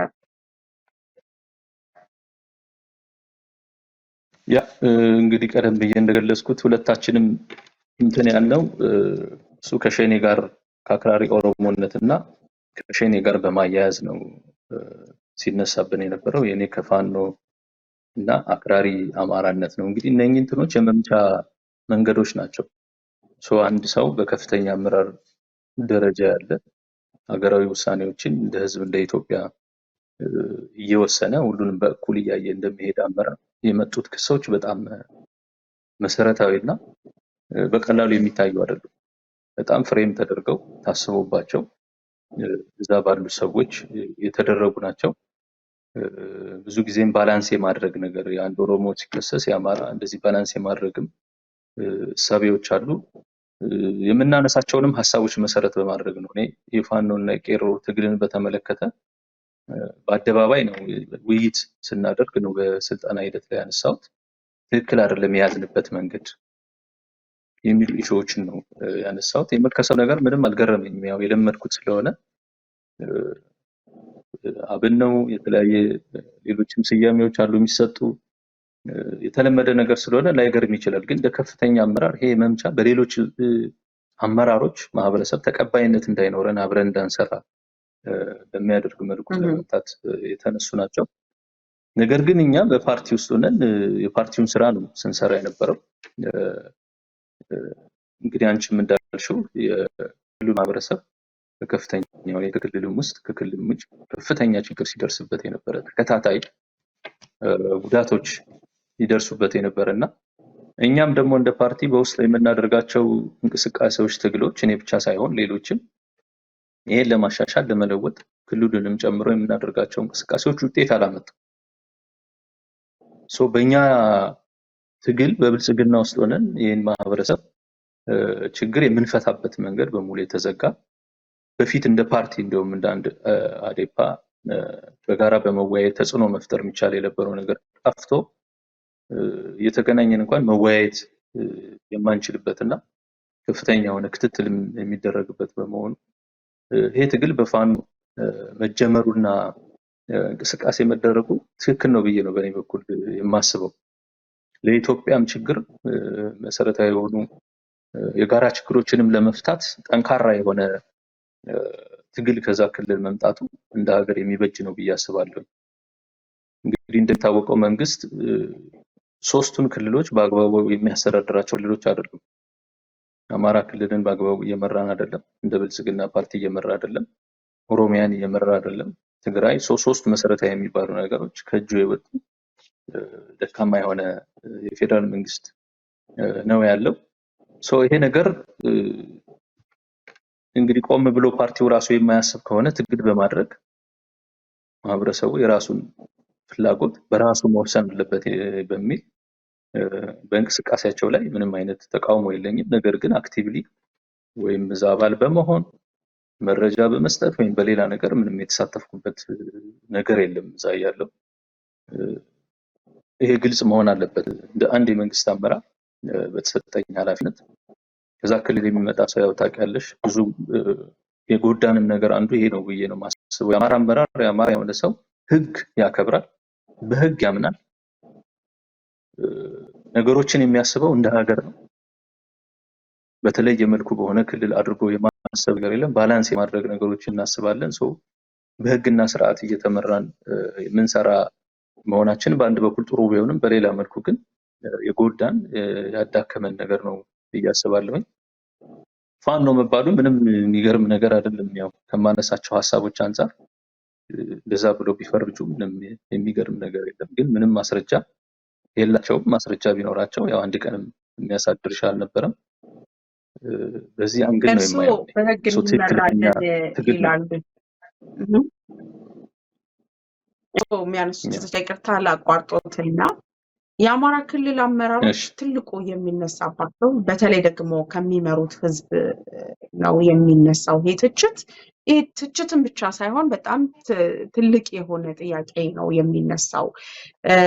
እርስዎ ቅድም እንዳነሱት በህግ ይመራሉ፣ ነገሮችን ከሀገር አኳያ ያሉ ምናምን ተብሎ ሳይሆን ህዝባዊ ወገንተኝነት የላቸውም። በአጠቃላይ የአዴፓ ወይም የብአዴን አመራሮች ከላይ እስከታች ያሉት ሰው ቢሞት፣ አማራ ቢገደል፣ በማንነቱም ቢጨፈጨፍ ስፔሲፊክሊ የህልውና ስጋት ውስጥ የህልውና ትግል ውስጥ ሆኖ እንኳን ለስርዓቱ ያደላሉ ወይም ደግሞ ላሉበት ሲስተም ታዛዥ ሆነው አገልጋይ ሆነው ነገሮችን ልክ እንደው እንደ የትኛውም የመልካም አስተዳደር ጥያቄ በህግና በደንብ እንደሚፈታ አድርገው በመመሪያ እንደሚፈታ አድርገው ራሳቸውንም ያታልላሉ፣ ማህበረሰባቸውንም ያታልላሉ። ይሄ ደግሞ እንደ ክህደት ነው የሚታይባቸው። ህዝቡ ያለበት ትግል ጀስት እንደው የዲሞክራሲ የመልካም አስተዳደር ጥያቄ ሳይሆን የመኖርና ያለመኖር ጥያቄ ነው። በዚህ ወቅት ህዝባዊ ወገንተኝነት ያላሳዩ መቼ ነው ህዝባዊ ወገንተኝነት የሚያሳዩት? እነሱ የሚሉት ህግስ ይህንን ህዝብ ከህልውና ስጋት ያድነዋል ወይ? እነሱ የምለው አሁን እርስዎ ከዛ ሲስተም ወጥተዋል ብዬ ነው እንጂ በሲስተም ውስጥ በነበሩበት ጊዜ እርስዎንም ያጠቃልላል። ትክክል ነው። ምንድነው በወቅቱ እንግዲህ ያው መጀመሪያ አካባቢ ችግሮች በጋራ ይፈታሉ የሚል ተስፋ ነበረ። የብልጽግና ፓርቲም እንደ አንድ ሲዋቀር እንደ አንድ ፓርቲ ህጋዊ በሆነ መንገድ ብዙ ማህበረሰቦች ችግር ይፈታል የሚል ተስፋ ነበረ። ይሄ ነገር ብዙ ውይይቶች ተደርገው ለውጥ እንደማያመጣ በብዙ የፓርቲው አባላት ወይም በተለይም ደግሞ ከአማራ ክልል በመጡት በዛ ልክ ነው የሚታሰበው። ትግሎች ይደረጋሉ እንዳልሽው ማህበረሰቡ በሀገር ውስጥም ያለው በውጭም ያለው እዛ ባለው አመራር ደስተኛ አይደለም። ያው ትግል የሚያደርጉ ሰዎች አሉ። የተወሰኑ ደግሞ ፍጹም ለማህበረሰቡ ምንም ነገር የማይሰማቸው ለግል ብቻ የሚንቀሳቀሱ ደግሞ ሰዎችም አሉ። እንግዲህ አሁን ያለው እንቅስቃሴ እውነቱን ለመናገር እዚህ ደረጃ እንዴት ደረሰ ብንል እዛ ያለው አመራር ምንም አስተዋጽኦ የለውም ብለን እንናገር እንችላለን ብዬ አላስብም። የሁሉ ዲቨሎፕመንት ሲካሄድ በክልሉ ያሉ እንቅስቃሴዎች አሁን ያለው እንቅስቃሴ ሲደረግ ድጋፍ ታሲት የሆነ ኮንሰንት አልሰጠም ብለን ልንወስደው አንችልም። ተስፋ ስለቆረጠ በፌደራል መንግስት ይሄ የሚደረጉ እንቅስቃሴዎችን የሚቃወም የለም። እኔ እንግዲህ እስከማውቃቸው በአብዛኛው አመራሮች በብልጽግና ውስጥ ቢሆኑም አሁን ባለው ስርዓት ተስፋ የቆረጡ ለውጥ ሊያመጣ የማይችል መሆኑን ያዩ በስልጣን ላይም የተወሰኑት ካልሆኑ በስተቀር የመቆየትም ኢንተረስት ያላቸው አይደሉም። ያው አንዴ ከገባሽ በቀላሉም የምትወጪበት አይደለም። እንዳልሽው ግን ከሌሎቹ ክልሎች አንጻር ስናየው ማህበረሰቡ በጣም የተጎዳና በሚጠበቀው ልክ አግሬሲቭሊ መታገል ያልቻልንበት ነው። እንዳንድ ችግር የማየው ከዚህ በፊት የነበረው የፖለቲካ ባህል የነበረበት ጫና አንዱ ነው። ሁለተኛ አዳዲስ ኃይል በብዛት በተለይ ደግሞ ምሁራን የሆኑት ከውጭ ነው የተቻሉ ግን ገብተው እንዲታገሉ አቅም ያላቸው ሰዎች እንዲገቡ አቅም ያለው ሰው እንኳን አንዳንዴ ለማግኘትም እንቸገራለን በፓርቲ ውስጥ አባል የመሆን በዛ ጆይን አድርገው የመታገል ልክ እንደሌሎች ኦሮሚያ ውስጥ እንዳለው ደቡብ፣ ሶማሌ፣ ትግራይም እንደዚህ አግሬሲቭሊ አመራሮቹ የአማራ ምናን ሊቃን አቅም ያላቸው ሰዎች በመሳተፍ ረገድ ብዙም የጠየቅናቸው አሉ። ፍላጎት የላቸውም። ይሄ በዛ ብሎ ገብቶ አዲስ ኃይል ገብቶ ያን ነገር የማጠናከርና የመቆጣጠር የመያዝ ነገር ሰፊ ክፍተት አለበት። ሁለተኛ ከፍተኛ የሆነ ጣልቃ ገብነት አለ በፌደራል መንግስት። የፌደራል መንግስት እንግዲህ አንጻራዊ አሁን ስናየው ብዙ ክልሎች በነፃነት ነው የሚሰሩት። መሪዎቻቸውን ይመርጣሉ። በሚያደርጓቸው እንቅስቃሴዎች አንጻራዊ በሆነ መንገድ የተሻለ ኦቶኖሚ ያላቸው። የአማራ ክልል ግን አመራርን በመምረጥ ረገድ በሚደረጉ እንቅስቃሴዎች ከፍተኛ የሆነ የፌደራል ጣልቃ ገብነት ያለበት እጅ ያለበት ትንሽ የሆኑ እንቅስቃሴዎች ሲደረጉም ክትትል በማድረግ እርምጃዎች የሚወሰዱበት ነበር። እንዳልሽው ግን የማህበረሰቡ በሚጠበቀው ልክ የህዝቡን ችግር ከመፍታት ረገድ ውስንነቶች ነበሩ የሚለው ትክክል። አሁንስ የፋኖ እንቅስቃሴ የፋኖ ትግል ገፍቶ ከመጣ በኋላ በከፍተኛ አመራሮቹ ቅድም እርሶ እንዳሉት አመራሮቹ የመቃወም ነገር አያሳዩም የሚል አለ። በእርግጥ እኔ ከዚህ የተሻሉ ነገሮችን ኤክስፔክት ስለማደርግ ከመሪዎች ነን ብለው ካሰቡና የምር የህዝብ ውግንና ካላቸው የትግሉ ደግሞ ሌቭል ወይም ደግሞ የደረሰበት ደረጃን ከተረዱ ብዙ አይነት እርምጃዎችን ብዙ አይነት ህዝባዊ ወገንተኝነት እንዳላቸው ሳያዎችን ጠብቅ ነበር። እስካሁን ድረስ እንኳን አይደለም በከፍተኛ አመራር ደረጃ ታች ያለ የወረዳ አመራርና ሚሊሻ እንኳን በአግባቡ ከህዝብ ጎን የቆመበትን ወይም ደግሞ ትግሉን ኦፊሻሊ መቀላቀል ሌላ ጉዳይ ሆኖ ቢያንስ ትግሉን ሰፖርት እንደሚያደርጉት ድጋፍ እንደሚሰጡት ለማሳየት የተሄደ ርቀት እንኳን አላየንም። ሌሎች ክልሎች ላይ ያይደረግሞ የቀደም እርሶን ኮምፔር ሲያደርጉ ሲያወዳድሩ ሲያነጻጽሩት የነበረው ነገር ነው። ምክንያቱም ይሄ ትግል የእውነት የህልውና ትግል ነው። ስር እየሰደደ ነው። ህዝባዊ ሆኗል። በፋኖ መሪነት ኦልሬዲ ህዝባዊ ሆኗል እና በከፍተኛ አመራሮች ዘንድ ያለው ስሜት እንዴት ነው? እስካሁን ሲንጸባረቅ ያላየ ነው። እርሶ ኖት እንግዲህ የመጀመሪያው የአማራ ክልል መሪ ማለት ይችላለሁ ከአቶ ዮሐንስ ቧያለው በኋላ ማለት ነው። ኦፊሻሊ እንደወጥቶ መደገፍ ብቻ ሳይሆን ስርዓቱ ላይ እንደ ስርዓቱ በቃ የገዳይ ስርዓት ነው ብሎ እንኳን ኦፊሻሊ ዋጋ ለመክፈል የተዘጋጀ ባለስልጣን ያላየ ነው። ለምንድን ነው? እውነት ያለው ነባራዊ ሁኔታ እንዴት ነው እርሶ ሲገመግሙት? ብዙ የአማራ አመራሮች እና ማህበረሰቡ እንደ ካልቸር ያው ህግን መሰረት አድርገን ነው የምንቀሳቀሰው። አንድ ፓርቲ ካለን ያ የፓርቲ አሰራርና መስመር ካለ ያው ትግሎቹ በውስጥ ነው መደረግ ያለባቸው፣ በሚዲያ መውጣት የለባቸውም። ከፓርቲው ባፈነገጠ መልኩ ወይ ፓርቲውን ለቀሽ መሄድ አለብሽ ወይ ፓርቲ ውስጥ እስካለ ድረስ ደግሞ በፓርቲ ውስጥ ነው ትግል መደረግ አለበት የሚል ነገር ይነሳል።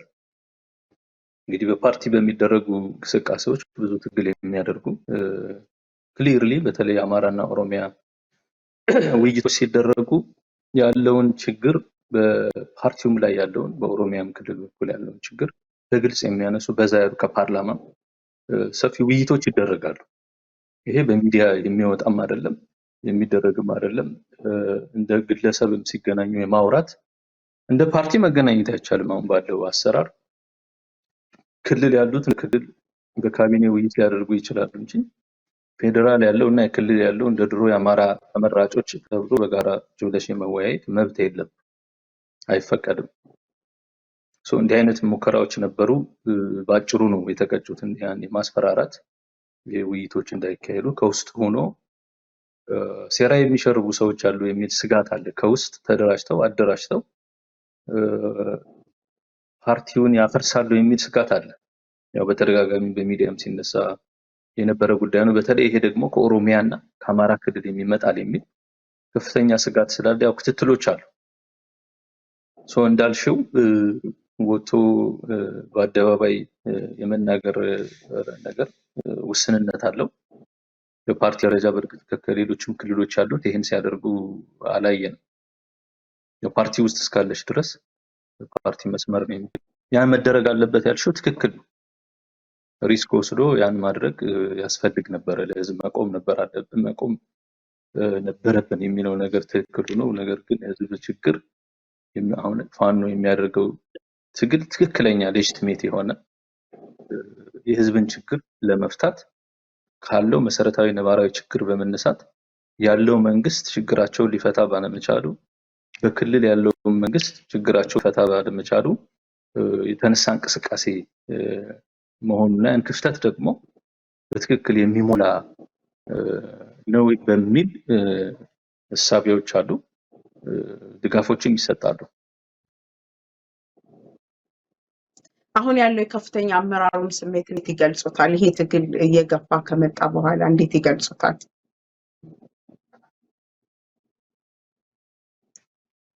ያው እንግዲህ ደስተኛ ነው ብዬ ነው የምወስደው። በእኔ በኩል ሞስት እኔ 90% የሚሆነው ትግሉ በዚህ ደረጃ ገፍቶ የህዝብን ችግር ይዞ መምጣቱ በጥሩ መልኩ ነው የሚያየው። አንደኛ ፓርቲ ውስጥ እንደሚደረጉ ውይይቶች ተሰሚነት ለማግኘት አንዱ ነገር ይሄ ነው።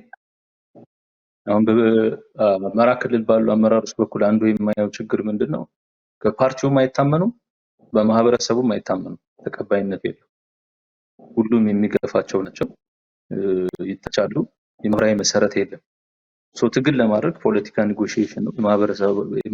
የማህበረሰባዊ መሰረት ከሌለሽ ድጋፍ ከሌለሽ የምታነሻቸው ድምጾች ሁሉ ቦታ አይኖራቸው፣ ተጽዕኖ መፍጠር አይቻልም። በፌደራል ደረጃ በፓርቲ ውስጥ በሚደረጉ ውይይቶች እንዳንድ መሰረታዊ ችግር በሁሉም አቅጣጫ ትችት የሚወርድበት በመሆኑ በራሳቸው ላይ ስጋት ያለባቸው ናቸው። እንደ አጠቃላይ ግን ቀደም ብዬ እንደገለጽኩልሽ አሁን ባለው እንቅስቃሴ በግልጽ እንኳን የማይነገር ቢሆንም ሁሉም የሚደግፈውና ትክክለኛ ፍትሃዊ ትግል ነው፣ ፍትሃዊ እንቅስቃሴ ነው ብሎ ነው የሚያስበው።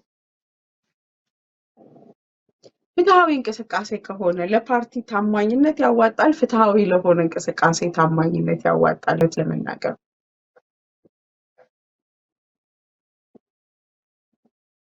ያው ይሄ መወሰን ያስፈልጋል። እንግዲህ ከፓርቲ ውስጥ ሆኖ እንደዛ አይነት ነገር ማድረግ ስለማይቻል መወሰን ይኖርብሻል። ወይ ወስነሽ ወደዛ ጆይን ማድረግ ነው ወደ ትግሉ፣ ካልሆነ ደግሞ ከዚህ ሆነሽ ነው የምትጁ። ግን ስልጣኔን ይወስዱብኛል እንደዚህ ይነጥቃሉ የሚል ግን ስጋት የለም። ይሄ ስልጣን እንዲወሰዳል እኔ እንደዚህ ይሆናል በሚል በስጋት የሚያወራ የሚያይ ሰው አይቻልም።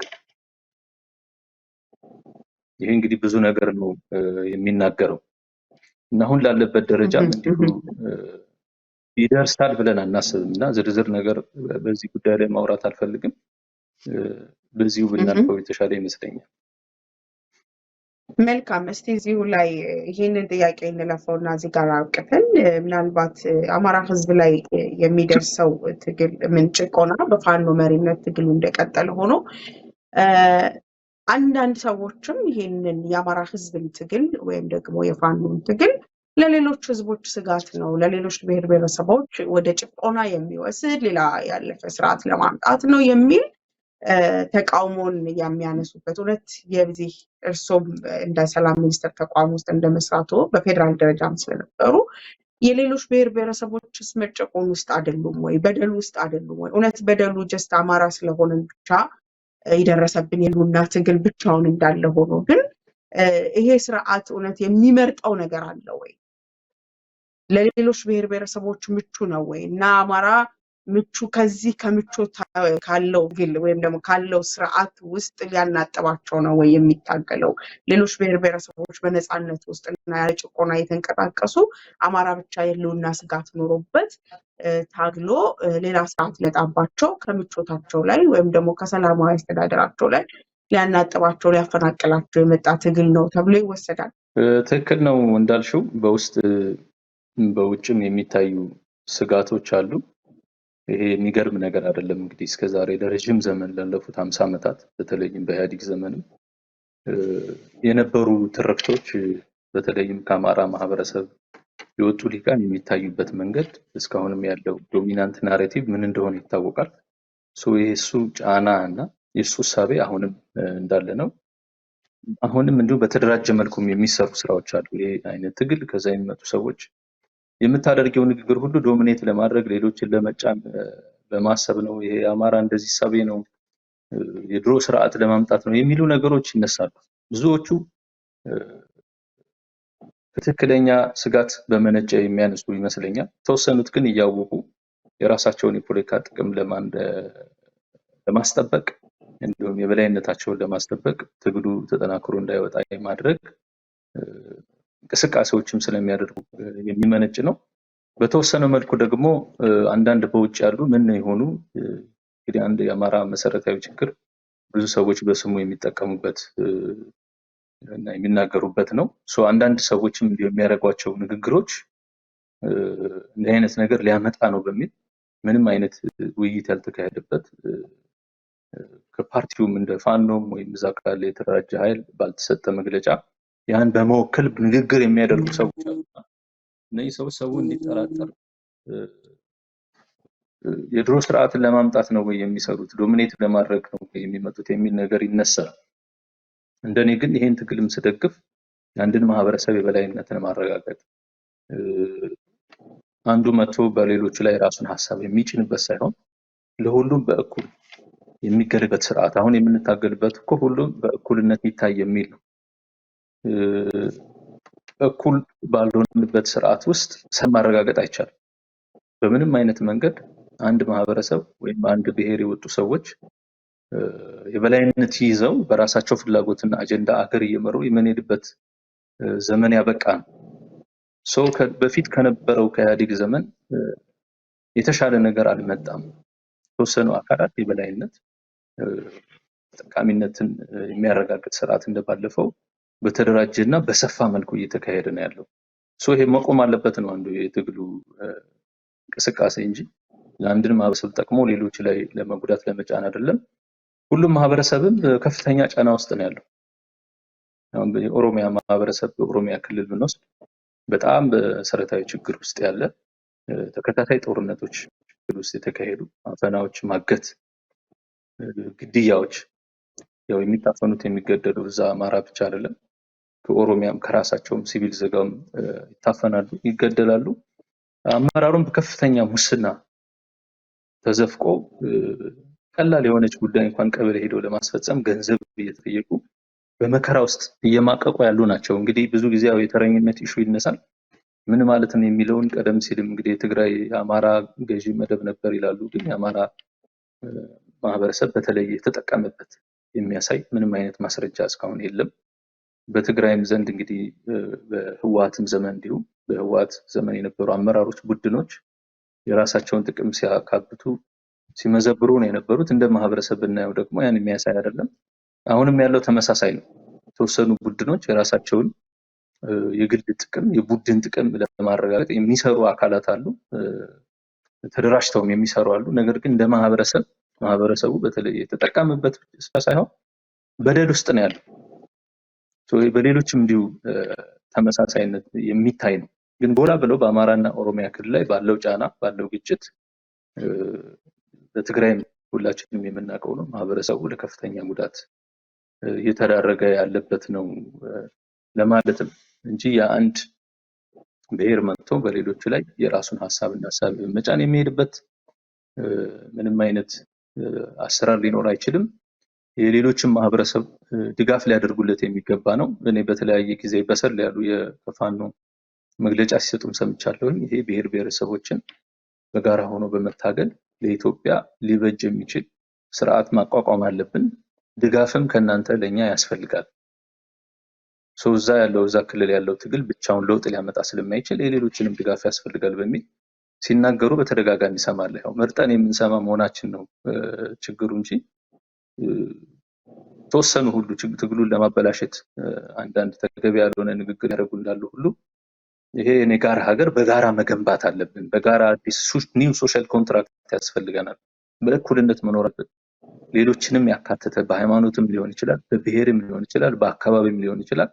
በእኩልነት ላይ የተመሰረተ ሀገራዊ ስርዓት ለመፍጠር እንደሆነ መግለጫ ሲሰጡ ሰምቻለሁ። ትክክለኛውን አካሄድ ያ ነው። ያላቸውም አቋም ያ ስለሆነ ማንም ሰው በስጋት ሊያየው አይገባም። የፋኖን ትግል ድጋፍ የሚሰጡ ሰዎች ሁሉ የአንድን የተለየ ብሔር ፍላጎትና ሀሳብ በሌሎች ላይ ለመጫን ለማረጋገጥ ሳይሆን እንደ ሀገር በጋራ ሆኖ በእኩልነት ላይ የተመሰረተ ጠንካራ ህልውናው የተረጋገጠ ዜጎች በብሔራቸው በማንነታቸው የማይገደሉበት፣ የማይሰቃዩበት፣ የማይፈናቀሉበት፣ የማይፈረጁበት ስርዓት እንፍጠር የሚል ሀሳብ ያለው ስለሆነ ምንም አይነት ስጋት ውስጥ ሊከት የሚችል ነገር አይደለም። እንግዲህ በግለሰብ ደረጃ የሚነሱ ወደፊትም ሊኖሩ ይችላሉ። በተለያየ ፌስቡክ አካውንት ስም አማራን በመወከል ወይም ኦሮሞንም በመወከል የትግራይ የሚነሱ ነገሮች ይኖራሉ። እነሱን ማህበረሰቡም አድማጩ ማህበረሰብ በጥንቃቄ ሊያያቸው ይገባል። የአንድ ግለሰብ ወይም የተወሰነ ቡድን ሀሳብ በመውሰድ የዛ ማህበረሰብ እይታና ሀሳብ አድርጎ የመውሰድ መሰረታዊ ችግር አድርጌ አይቼዋለሁ። በጥንቃቄ ማየት እና የግለሰቦችን ጩኸት ደግሞ እንደ ግለሰብ ሀሳብ አድርጎ መውሰድ ይገባል ብዬ አስባለሁ። መልካም። እንደው ወደ ቅድምም የቡድንን የበላይነትና የስርዓትን የህዝብን ጉዳይ ካነሳን አይቀር ትልቁ የሚነሳው ነጥብ በተለይ በፌዴራል መንግስት ደረጃ በአዲስ አበባ ደረጃ ጭምር ጥቅም ያሰባሰባቸው ተመሳሳይ አንድ አይነት ቋንቋ ተናጋሪዎች ትላንትና የትግርኛ ቋንቋ ተናጋሪዎች የተቆጣጠሩት ወይም ደግሞ በበላይነት ይኖሩት የነበረውን አሁን ደግሞ የኦሮሞኛ ቋንቋ ተናጋሪዎች በአይን ባፈጠጠ ሁኔታ ተቋማት ላይ ድርጅቶች ላይ በፌዴራል ደረጃ ያሉትን ማለት ነው ተቆጣጥረዋል የሚባል በግልጽ ማሳያዎችም ማስረጃዎችም የሚቀርቡበት ከመከላከያ እስከ ታች እስካሉ ሌሎች የሲቪል ተቋማት ይነሳልና ከራሱም ተቋም እንዲሁም ደግሞ እንዳጠቃላይ በብልጽግና ስትራክቸር ውስጥ ይሄ ጊዜያዊ ያመጣው ማህበረሰብ እንደማይወክል እርሶም ገልጸው ታልፏል። የዛ ሀሳብ ተጋሪ ነኝ። ግን ደግሞ የዛ ማህበረሰብ ቋንቋ ተናጋሪዎች ወይም ደግሞ የበላይነት ጥቅምም የተለያየ ፖለቲካ ኢንተረስት ሰበሰባቸው የበላይነት አይታይም ወይ? ይሄ ተረኝነት አልታየም ወይ? በተቋማቱም ውስጥ በሰላም ሚኒስቴር ውስጥ እንዲሁም ደግሞ እንዳጠቃላይ በብልጽግና ባለ ስትራክቸር ውስጥ የሚለውን አንስተነው ብናልፍ ተገቢ ይመስለኛል። ያ እንደ ቅርጽ ስናየው እንደ ቅርጽ በፓርቲ ደረጃ በመንግስት ደረጃ ቅርጹ እንደዚህ አይነት ነገሮችን ላያሳይ ይችላል። እንደ ማህበረሰብም ተጠቃሚነታቸው የተለየ ተጠቃሚነትን ያመጣ እንዳልሆነ ሁላችንም የምናውቀው ነው። እንዳልሽው ግን በተለያዩ መንገዶች የድሮ የቲፒኤልኤፍ አሰራር ተደራጅቶ ተጠናክሮ የቀጠለና ብዙ አይነት መገለጫዎች ያሉት የተወሰኑ ቡድኖች የአንድ ብሔር አካላት አጀንዳዎችን ሴት የማድረግ የመወሰን ተሿሚዎችን የመምረጥ ቁልፍ ተቋማት እንዲሁም የመምራት ዝንባሌዎች ይታያሉ። በአዲስ አበባም ያው ማንኛውም ማህበረሰብ ሄዶ ሊያረጋግጠው የሚችል ነው። በተለያዩ ተቋማት ቋንቋ እንኳን የማይችሉ ሰዎች አሉ። በትክክል የሚሄደውን ማህበረሰብ በአማርኛ ቋንቋ አናግረው ኮሙኒኬት ማድረግ የማይችሉ የፌዴራሉን የስራ ቋንቋ ሰዎች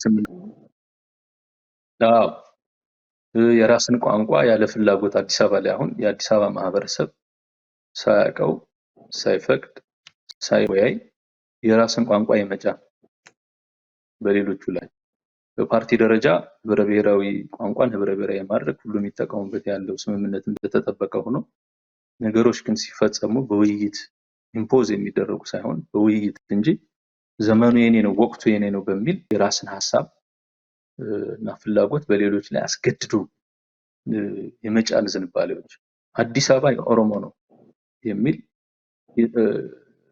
እንቅስቃሴ ብቻ የማድረግ ሳይሆን እርግጠኛ ሆኖ የመናገር አዲስ አበባ የሁሉም የኢትዮጵያ ማህበረሰብ መቀመጫ ነች። ለኢትዮጵያ አንድ አለ የምንለው የኢትዮጵያዊነት መገለጫ ሁሉም በኩልነት የሚኖርበት ሀገር ነው መሆን ያለበት እንጂ የአንድ ብሔር የማንኛውም ብሔር ይሁን በበላይነት የሚመራው በባለቤትነት የሚመራው ሀገር አይደለም የሚል ነው። ያን ነገር ግን አዲስ አበባ የኦሮሞ ነው የሚል በእርግጠኝነት መቼውም ቢሆን አዲስ አበባ የኦሮሞ ነው የሚለውን የሚያስረግጡ ንግግሮችን ተግባራት ይደረጋሉ። በህገ መንግስትም የአዲስ አበባ መቀመጫ አድርገውታል። አዲስ አበባን የኦሮሚያ መቀመጫ ያደርጋል። ግን አዲስ አበባ የኦሮሚያ መቀመጫ ለመሆን የአዲስ አበባ ህዝብ የአዲስ አበባ ምክር ቤት ማወቅ መፍቀድ አለበት። ያን ባልሆነ መልኩ የክልል ህገ መንግስት ስላልቻ የኛ ነው በሚል በመከራከሪያ ነጥቦች ይነሳሉ። የኛ ዘመን ነው የሚል ህዝብም የሚሳደቡ የአዲስ አበባ ህዝብ እጅግ በሚያስጠላ መልኩ የሚሳደቡ የምክር ቤት አባላት አዲስ አበባ መስተዳድር ምክር ቤት ውስጥ አይተናል። ሲጠየቁም ሲገሰጹም አላየንም እና በተለያየ ጊዜ የሚደረጉ ንግግሮች፣ ተግባራት እንደዚህ አይነት ቴንደንሲዎችን በስፋት የሚያሳዩ እንዲሁም እንደ ድሮ በስውርና በእንትን ሳይሆን አንዳንድ በግልጽ የሚሰሩ በተለያዩ ተቋማትም የሚንጸባረቁ ተቋማትን የመወረር እንደ አይነት ዝንባሌዎች ይታያሉ። ይሄን ግን በሚቃወሙ ደግሞ ሰዎች እዛው ከውስጥም ከኦሮሚያ ሆነ መልካም ሐሳብ ያላቸው ይህ ሀገር ነው መገንባት ያለብን ሰው ሁሉም በኩልነት የሚንቀሳቀስበት የሚሰራበት የሚታይበት የሚወዳደርበት ሀገር ነው መፍጠር ያለብን በሚል በተደጋጋሚ የሚያነሱ ደግሞ መልካም ሐሳብ ያላቸው ፓርቲ ውስጥም ከአክቲቪዝም ያሉ እንዲሁ በግል የማናገራቸው ሌሎችም ተጽዕኖ ፈጣሪ የሆኑ አካላት የሀገር ሽማግሌዎች በተደጋጋሚ ሲያነሱ እንሰማለን። ይሄ መገለጫው በጣም ሰፊ ነው እና ሐሳባቸው ፍላጎቱ ይሄ የኔ ዘመን ነው፣ በዚህ ዘመን የምፈልጋቸውን ነገር መያዝ ያለብኝን ነገር ሁሉ ማድረግ አለብኝ የሚሉ ሐሳቦችና የተለያዩ ድርጊቶችን በስፋት ነው የሚታዩት። ይሄ ልንክደውም የምንችል ነገር አይደለም። በተለያየ መንገድም ትግል ሲደረግበትም የቆየ ጉዳይ ነው። መልካም አንድ ጥያቄ ላንሳ። ይሄ የግል እንደው አስተሳሰቤ ነውና እርስዎ አስተያየት ሰጥተውበት ቢያልፉ ብዬ ነው። ከተለያዩ የመንግስት ባለስልጣናቶች ጋር ወይም ደግሞ በተለያየ አጋጣሚ ከመንግስት ጋር ከሚሰሩ ሰዎች ጋር ሳወራ የሚነሳ ሀሳብ ስለሆነና ሁሌ አይምሮዬን ስለሚይዘው ነው። አንድ ስርዓቶች አሁን ቅድም ያነሷቸው የተረኝነት ጉዳይ በአጠቃላይ የስርዓቱ ችግሮች የሚባሉትን በደንብ የሚረዱ በተረኝነት ውስጥ አብረው መሳተፍ የማይፈልጉ በአማራ ክልልም ላይ ያሉ አመራሮች ቢሆኑ ህዝቡ ላይ የሚደርሰው በደል፣ ጭቆናው፣ ግድያው የሚያማቸው በየቀኑ ሰቀቀኑ የሚታያቸውና ህመሙን እንደው በተቃውሞ ውስጥ ካሉ ሰዎች ወይም በትግል ውስጥ ካሉ ሰዎች በተሻለ ሁኔታ በደንብ የሚያብራሩ ሰዎችን አገኛለሁ በስራ አጋጣሚም በሁሉም ነገር ስንነጋገርና ነገር ግን ሰርፌሱን የተቆጣጠረው ወይም ደግሞ አደባባዩን የያዘው ጉዳይ ግን አጠቃላይ እነሱ የሚቃወሙት ወይም ደግሞ እነሱ የሚታመሙበት ጉዳይ አደባባዩን ተቆጣጥሮ የፈለገው ስርዓታቸው ደግሞ የሚያገለግሉት ሲስተም የፈለገውን ነገር ያደርጋልና ህመሙን መታማቸውን እውነት ህዝብ እንዴት ያቀላቸዋል? ህዝብ ካላወቀላቸው ለህዝብ ኮንትሪቢዩት ካላደረጉት መውጣት ካልቻለ ካልታመሙት ሰዎች ወይም ደግሞ ይሄ ስርዓት ላይ ተጠቃሚ ከሆኑት ከጥቅመኞቹ በፍላጎት ከሚያደርጉት ሰዎች በምን ለይተን እንያቸው? እስከ መቼስ እንደዚህ ሆኖ ይገልጻል? ስርዓቶችን ይሄ ካላቸው ይሄ አገልጋይ ካላቸው እኮ በየትኛውም ሁኔታ ከዚህ ሲስተም ሊወጡ በድልና ችግር ነፃ ሊያወጡ ህዝባቸውን የሚችሉበት እድል አይኖርም እና እንደ አስተያየት እንዲሰጡ ህመሙን መታመማቸው ችግሩን ማወቃቸው በምን ይገለጽ? ካልታመሙት ችግሩን ሆን ብለው ከሚያደርጉት ሰዎች ብንለያቸው ብዬ ሁሌ አስባለሁ። ሀሳባቸውን በተለያዩ መድረኮች በትግል ያነሳሉ። በግልጽ የሚያንጸባርቁ ሰዎችም አሉ። ከፓርቲውም የወጡ አሉ። ብዙ ምሁራን መጀመሪያ አካባቢ የመጡ የለቀቁ ሰዎች አሉ። እኛ የምናውቃቸው ተወሰነ ካዩ በኋላ በጊዜ ነገሮችን ተረድተው የወጡ የምናውቃቸውም ሰዎች አሉ። ከሁሉም አካባቢዎች በሚባል ደረጃ ትግሎች ይነሳሉ። ግን ፖለቲካ ወደድንም ጠላንም በአብላጫ ነው የሚወሰነው። የፓርቲ አካሄድና የመንግስት አካሄድና ስርዓቶች አሉ። በተደጋጋሚ ውይይቶች ተደርገዋል። በተለይ ባሉ ወቅታዊ ችግሮች ውይይቶች ይደረጋሉ። ደመደማል፣ አቅጣጫ ይሰጣል፣ አይተገበርም። ውይይት እናደርጋለን። አሁን በድጋሚ በተለይ የኦሮሚያና የአማራን ችግር ለመፍታት በተደጋጋሚ ውይይቶች ተደርጓል። በዚህ ውይይት ከሁሉም በሚባል ወገን ያሉ ችግሮችን ያነሳሉ። ግልጽ በሆነ መንገድ ነው ውይይት የሚደረገው ያለምንም መሸማቀቅ። ሰው ጥያቄውን ያነሳል። አንዱን እንዴት ያየዋል የሚል በፓርቲ ደረጃና በማህበረሰብ ደረጃ በሁለት ነው። እኛ እንደ ፓርቲ በሰላም ሚኒስቴር የኦሮሚያና የአማራ ምሁራንን ሊቃን መርጠን በተለያየ ጊዜ አወያይተናል። በፓርቲ መስመር ደግሞ እንዲሁ የብልጽግና ፓርቲ ውስጥ ያሉ እንዲሁም በተቃውሞ ደግሞ ያሉ የአማራና የኦሮሚያ አሁንም እየተካሄደ ያለ እስካሁን እስከመጣም ድረስ ውይይቶች እናካሄድ ነበረ። በሶስት አቅጣጫ ከፋፍለን ውይይቶች ይካሄዳሉ።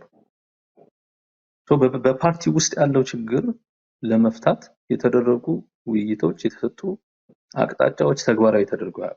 ይሄ ፍረስትሬሽን ነው አሁን ላለውም ነገር አሁን ለደረስንበት ደረጃ ፓርቲውም አንድ እንዳይሆን የተለያየ የራሱን አጀንዳ ይዞ የሚንቀሳቀስ የሆነው የአማራውም የራሱ አጀንዳ አለው፣ የኦሮሚያም የራሱ ሌሎችም ሁሉም የራሱን አጀንዳ ይዞ ለማስፈጸም በስውር የሚሰራ ነው። የተወሰኑት በግልጽም የሚያደርጉ አሉ፣ በስውር የሚሰሩትን ስርዓትም የፈጠረው ያ ነው። የሚደረጉ ውይይቶች ተመልሰው በማግስቱ ነው የሚፈርሱት። ተስማምተን ብዙ ውይይቶች ከተካሄዱ ችግሮች ከተለዩ በኋላ ማን ነው ችግሩ ያለው ከታየ በኋላ በማግስቱ ወጥተው ነው መግለጫ ይሰጣል። ያን የሚያፈርስ ነገር በተለያየ መንገድ ለማህበረሰብ እንዲደርስ ለአመራሩ እንዲደርስ ይደረጋል። ይሄ ነገር ሰላም እንዲፈጠር የማይፈልጉ አካላት አሉ። ሁለተኛ በአማራና በኦሮሚያ ያሉ ልሂቃን ሰፋ ያለ ጊዜ አወያይተናቸዋል። በውይይት ምን የነበርኩኝ ተወያይተው 4 ነጥቦች ለይተውላቸው 15 ከኦሮሚያ 15 ከአማራ በደብረ ዘይት ለ10 ቀን ሰፊ ውይይት ተደርጓል። ከምሁራን፣ ከሀገር ሽማግሌዎች፣ ከሴት፣ ከወጣቶች፣ ከሃይማኖት አባቶች የተውጣጣ ቡድን ራሳቸው 2 ሊቀመንበር መርጠው በሊቀመንበሮቹ አወያይነት ለይተዋል። አንደኛው ምንድነው ሁለቱ አማራ ኦሮሞ ምን አይነት ኢትዮጵያ ነው ኢንቪዥን የሚያደርገው? ምን አይነት ኢትዮጵያ ነው እንዲኖረው ወደፊት የምናስበው እርስ በርሱ የሚጣረስ ነገር ነው ስለሆነ የሚነሱ ምን አይነት ኢትዮጵያ ነው ወደፊት ኢንቪዥን የምናደርገው የሚል ጥያቄ ነው የቀረበላቸው። ሁለተኛው የአማራ ችግር ምንድነው? የኦሮሞስ ችግር ምንድነው? እንዴት ነው አንዱ አንዱን የሚያየው የሚል በግልጽ መጀመሪያ አካባቢ በተወሰነ ደረጃ የመሸፋፈን ጀነራል የማድረግ ነበር። ግን ከ3 ቀን በኋላ ሰፊ ውይይት አድርገው በግልጽ ነገሮች እየተነሱ ምንድናቸው ያሉ ችግሮች እንዴት እንፍታቸው የሚል ተለይተው ነበር። ይሄ ሰነድ ተዘጋጅቷል። በጣም ብዙ ችግሮችን ሊፈታ የሚችል ሰነድ ከፖለቲካ እሳቤ የወጡ ሰዎች በደንብ ያዘጋጁት ከአማራም ከኦሮሚያም 250 ሰዎችን መርጠን አወያይተናል። ነገር ግን ኦሮሚያ አዳማ በምናደርገው ውይይት የነበሩ ችግር ምንድነው? ከፍተኛ አመራሮች ተገኝተው ይከፍታሉ፣ ውይይቱን አብረው ይመራሉ በሚል ነው የተስማማነው። ነገር ግን ውይይቱ ሊጀምር ሲል ባለቀ ሰዓት ውይይቱን እንደማይሳተፉ ነው የተናገሩት። እንግዲህ ብዙ የተከለ በእነሱም ጎአሄድ ሁለቱም የአማራም ኦሮሚያ ክልል አመራሮች ተስማምተውበት ነው ይሄን ውይይት ያደረግነው። በጣም ምርጥ ሰነድ ተዘጋጅቷል። ይሄ ሰነድ እንደውም የፓርቲ አመራሮች ባሉበት ይቅረብ፣ የሁለቱ የፓርቲውንም ችግር ነው የሚያነሱት፣ የብልጽግና ነው ችግር የሚልም አብረው ለይተዋል በነፃነት። እሱም በሚቀርብበት መድረክ ላይ ለሁለቱ ይቅረብ፣ ሁለቱንም ማግኘት አልቻልንም። ለየብቻ የተመረጡ የማህበረሰብ ክፍሎች እናቀርብ ተብሎ ቀረበ። ሊመጡ አልፈለጉም። ይሄ ከከፍተኛ አመራሩ ይህንን ነገር ተወያይቶ እንደታ የሚፈልግ ነገር እንደሌለ ነው በእኔ በኩል ያረጋግጥኩት። ብዙ የደከሙበት ነው እነኚህ ሰዎች። በዚህ አጋጣሚ በጣም ላመሰግናቸው ፈልጋለሁ።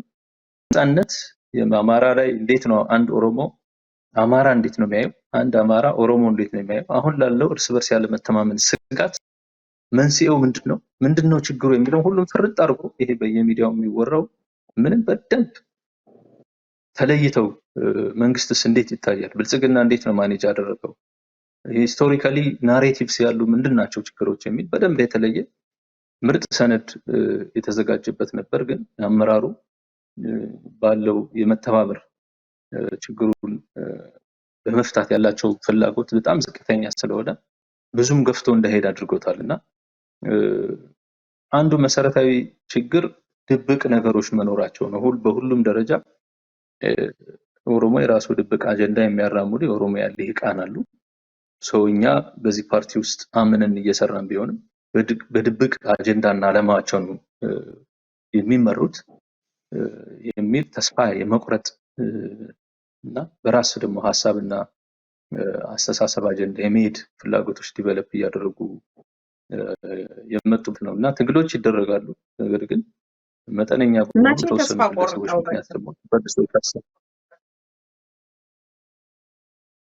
መቼ ተስፋ ቆረጡ? ለመጨረሻ ጊዜ ከዚህ በኋላ እንግዲህ በዚህ ንግግሩ ብዙ የምረዳው ነገር ብዙ ሂደቶችን በትዕግስትና በተስፋ እንደሰራችሁና እንደሞከራችሁ እረዳለሁ። እርሶን የመጨረሻው ተስፋ ያስቆረጡትና ከዚህ ስርዓት ጋር ሆኜ ሊፈታ የሚችል ችግር የለም፣ ከዚህ ስርዓት ራሴን ማውጣት አለብኝ የሚል ውሳኔ ላይ ያስደርሱት የተለየ ምክንያት አለ? ያው አንድ ነው ብሎ መናገር ባይችልም የተለያዩ ነገሮችን ተስፋ አስቆራጭ የሆኑ ነገሮችን ማንሳት እንችላለን። በተለይ በአዲስ አበባ ዙሪያ የነበሩ ቤቶችን የማፍረስና ማህበረሰቡን የማፈናቀል የተሰራው ስራ እጅግ በጣም ተስፋ የሚያስቆርጥና ምንም አይነት ህግን ያልተከተለ ዜጎችንም እንደ ዜጋ መብታቸውን በማያስጠብቅ መልኩ በፍጹም ራሳቸው ሴራ በተሞላበት መንገድ አዳባን የመክበብና እዛም ያለው በብዛት ያለው ማህበረሰብ ስለሚታወቅ ያኔ ማፈናቀል ነገር በዛ መልኩ እየተጮኸ እኛ መጻፈን እኛ ጋር መጥተው አመልክተው ችግሩን እየተከታተልን እንዲፈታ ያደረገው ነገር ምንም ነገር ውጤት አላመጣም። እንደምሳሌ እኔ የምጠቅሰው ይሄ ነገር በጣም እጅግ ተስፋ የሚያስቆርጥ ነው ያገኘሁት። እዚህ አፍንጫችን ስር የዓለም አቀፍ ማህበረሰብ የሚያየው አዲስ አበባ ዙሪያ ማህበረሰቡ እያለቀሰ ሜዳ የተበተነበት በአደባባይ የሚታወቅ ነገር በቅርበት የመፍታት የመወሰን የፌደራል ተቋማትን ያንን ነገር ለመፍታት እንደሌላቸው ምንም ትርጉም የሌለው የምናደርጋቸው ትግሎች፣ እንቅስቃሴዎች ህግ ዋጋ የሌለው መሆኑን በተግባር ያሳየ መሆኑ የበለጠ ተስፋ እንዲቆርጥ ያደረገ ነው። ይሄ በብዙዎቹ በእኔ ብቻ ሳይሆን በሌሎቹም አመራር ደረጃ ተስፋ እንዲቆርጡ ያደረገ ጉዳይ ነው። ብዙ ነገሮችን መጥቀስ ይቻላል፣ ግን በቅርብ ጊዜ የተካሄደው ይሄ በጣም ልብን የሚሰብር እና ብዙ ሰዎችን ህይወት ያቃወሰ በአረብ ሀገር በተለያየ መከራ አይተው ሰርተው የሰሩትን ቤት ተሽጦ ህጋዊ ካርታ ሁሉ ያላቸው ህጋዊ ማረጋገጫ ሰነድ ያላቸው ሰው ሳይቀር እየተመረጡ ገንዘብ የከፈሉ ሌሎቹ ሰዎች እንዲተው እየተደረገ ድሆች ግን ለፍተው መከራ አይተው ያፈሩት የሰሩት ነገር ብሔርን መሰረት በማድረግ የብሔርን የማንሳት በተለይ ደግሞ ይሄ ዲሞግራፊን ከመቀየር አንፃር የራሱ የሆነ አስተዋጽኦ ይኖረዋል ብለውም ስላሰቡ ያደረጉት ነገር መሆኑ ተስፋ እንዲቆርጥ ያደረገኝ ነገር ነው። እሺ፣ አንድ ሌላ ጥያቄ ልጨምርና እንደው የጠቅላይ ሚኒስትሩና የብልጽግናን ግንኙነት በተመለከተ ብዙዎች ብልጽግና እንደ ፓርቲ ይቆም እንጂ በአጠቃላይ በጠቅላይ ሚኒስትሩ ፍላጎትና በጠቅላይ ሚኒስትሩ ግለሰባዊ ፍላጎት ግለሰባዊ ማንነት ተስሎ ያለ የጠቅላይ ሚኒስትሩ ምንድነው ገጽታ በፊት ለፊት የሚታየው ምን ነገር አለና እንደውም የቡድን የበላይነቱ እንዳለ ሆኖ የግለሰብ ድርጅት እስከሚመስል ድረስ በጠቅላይ ሚኒስትሩ ይመራል ይላሉ። እርስዎ ጠቅላይ ሚኒስትሩ እንዴት ይገልጿቸዋል? ከፓርቲው ጋርስ ያላቸው ነገር? እንዳልሽው ነው። በፓርቲው ላይ የጠቅላይ ሚኒስትሩ ያላቸው ተጽዕኖ ከምስረታው ጀምሮ እስካሁን የሚታወቅ ነው። እንደ አንድ በአቶ ታዬም ሲያነሳው የነበረኛም ሌሎችም እንዲሁ በውስጥም ቢሆን በአደባባይ ቢያነሱትም የምናነሳው የነበረው ነገር ተቋሙ የፓርቲው ወይም መንግስትም የአንድ ግለሰብ እየሆነ ነው የመጣው። ተቋማዊ የሆኑ አሰራሮች የመንግስት ተቋማዊ የሆኑ በካውንስል ኦፍ ሚኒስትር የመወሰን ምክር ቤት ነገሮችን ህዝብ ተወካዮች ምክር ቤት የተለያየ ደረጃ ያሉት የመወሰን በፓርቲ መስመርም እንዲሁ ማዕከላዊ ምክር ቤት አለ፣ የራሱ ደግሞ ስራ አስፈጻሚ ያለው። ያን ነገሮችን ጠብቆ እየወሰኑና እየሰሩ መሄድ መሰረታዊ የሆነውን ትላልቅ የሚባሉ ውሳኔዎች ለአገርን መሰረታዊ የሆኑ ምሳሌ ቀይ ባህርን ጉዳይ ልናይ እንችላለን። ብሪክስ ጆይን ስናደርግ ሊሆን ይችላል። ለምሳሌ የታሰሩ ሰዎች እነ አቶ ስብዓት ያኔ የተፈቱ ጊዜ ምሳሌ ልንወስደው እንችላለን። መሰረታዊ የሚባሉ የሰዎች ምደባ ሊሆን ይችላል። አመራሮች የሚመደቡበት መንገድ ብዙ ነገሮች ተቋማዊ አሰራርን የጠበቁ አይደሉም። ተቋማዊ አሰራርን የሚያፈርሱ አንድ ግለሰብ የሚወሰንባቸው እንደ ድንገት ይመጣና የቀይ ባህር ኢሹ አሁን ድንገት ነው የመጣው። በሲሲ በምንም በአግባቡ ሳይወያዩበት በካውንስል ኦፍ ምክር በስራ አስፈጻሚ ውይይት ሳይደረግበት በካውንስል ኦፍ ምክር ቤቶችም እንዲሁ ቀርቦ ሀሳቡ ውይይት ሳይደረግበት በእሳቸው ፍላጎት መጣ፣ አጀንዳ ሆነ። ያን ሀሳብ ተቃውሞ የሚያነሱ ሰዎች አሉ። የቀይ ባህር ጉዳይ ወሳኝ ቢሆንም የተነሳው ኢሹ ትክክል ቢሆንም ታይሚንጉ ትክክል አይደለም። በስልጣና ላይ አንስቼ ነበር። አሁን የምናነሳበት ታይሚንግ አሁን ካለንበት ችግር ቁስል ሌላ ችግር እሳት ይዞብን የሚመጣና ዙሪያችንን ካሉ ጎረቤት እሳት የሚጭር ነው።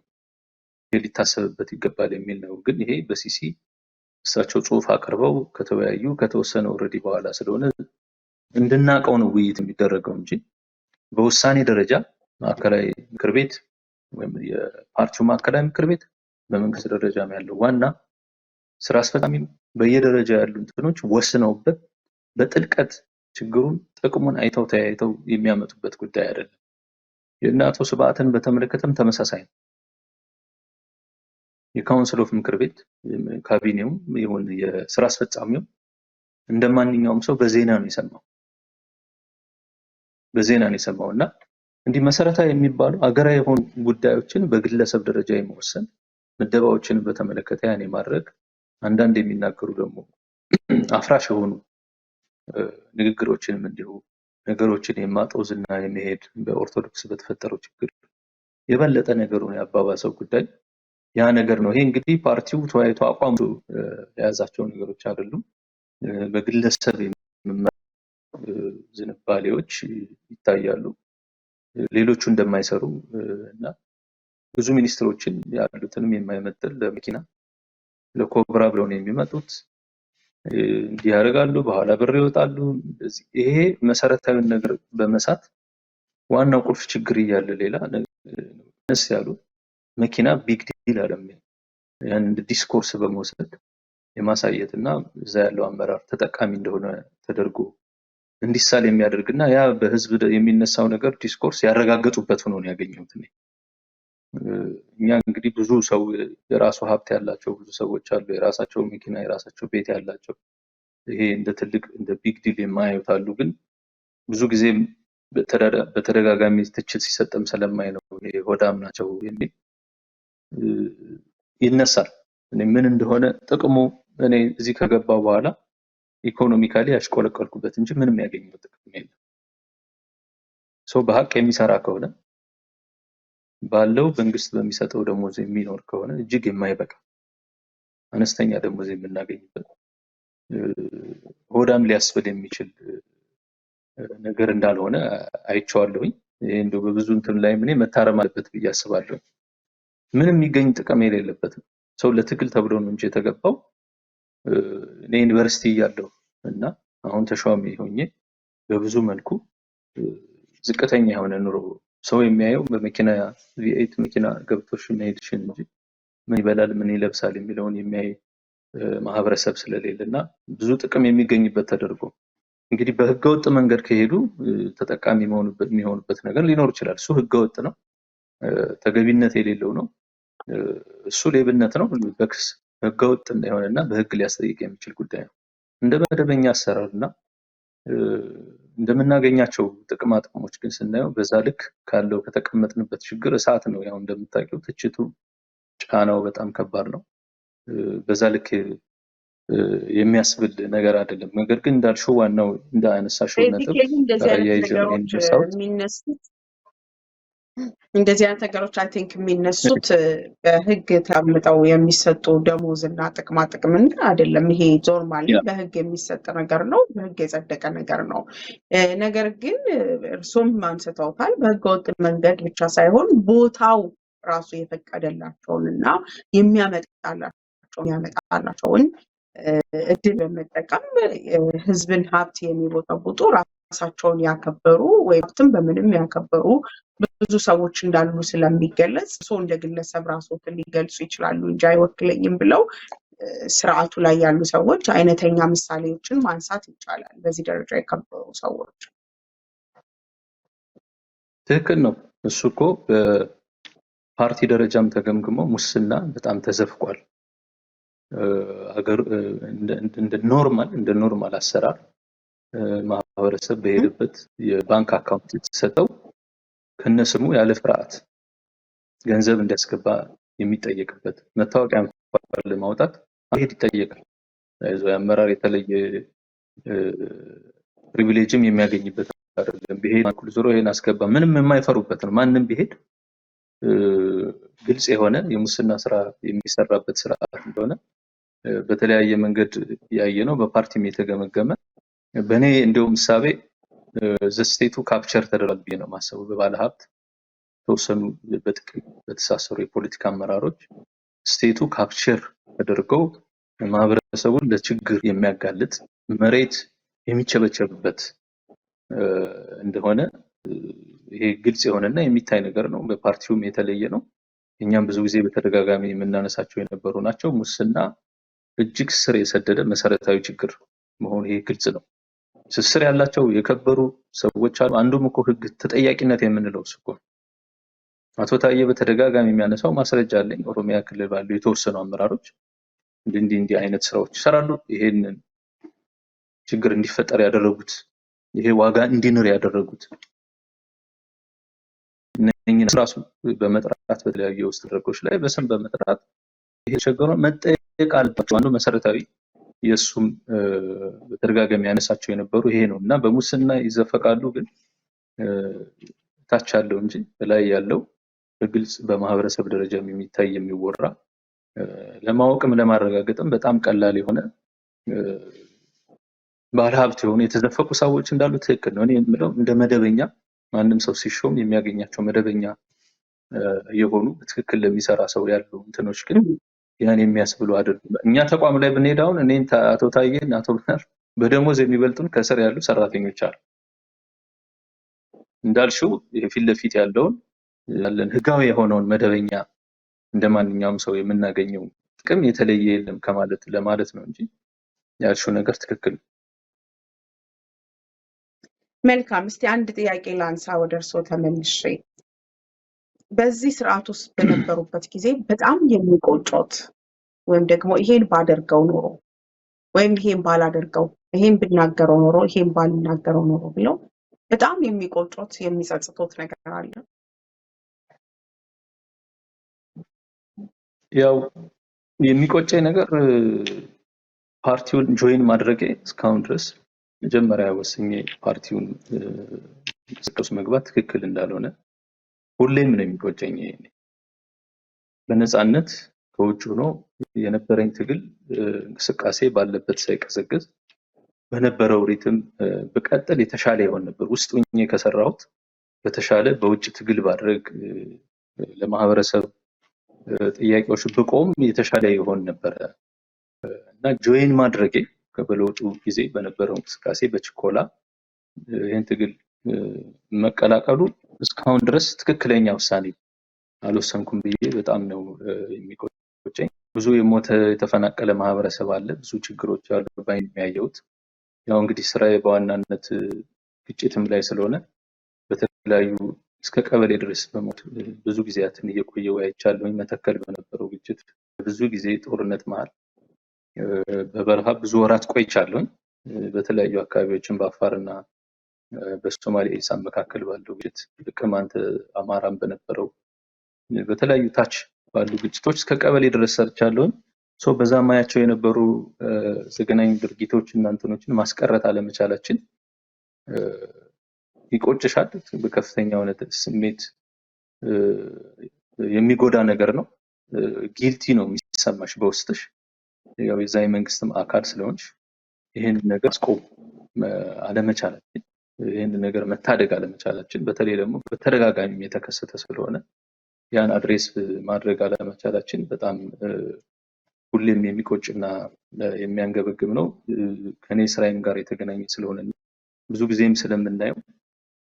ነገር ግን የሰላም ሚኒስቴር ደግሞ የፖለቲካ ባህል የሰላም ባህልን ከመገንባትና የፖዚቲቭ ፒስ የምንለው ከመገንባት ባለፈ የራሱ የሆነ የጸጥታ ኃይል አሰማርቶ የሚመራው ነገር ባለመሆኑ ሁሌም የምጸጸትበት የሚቆጨኝ ጉዳይ ነው።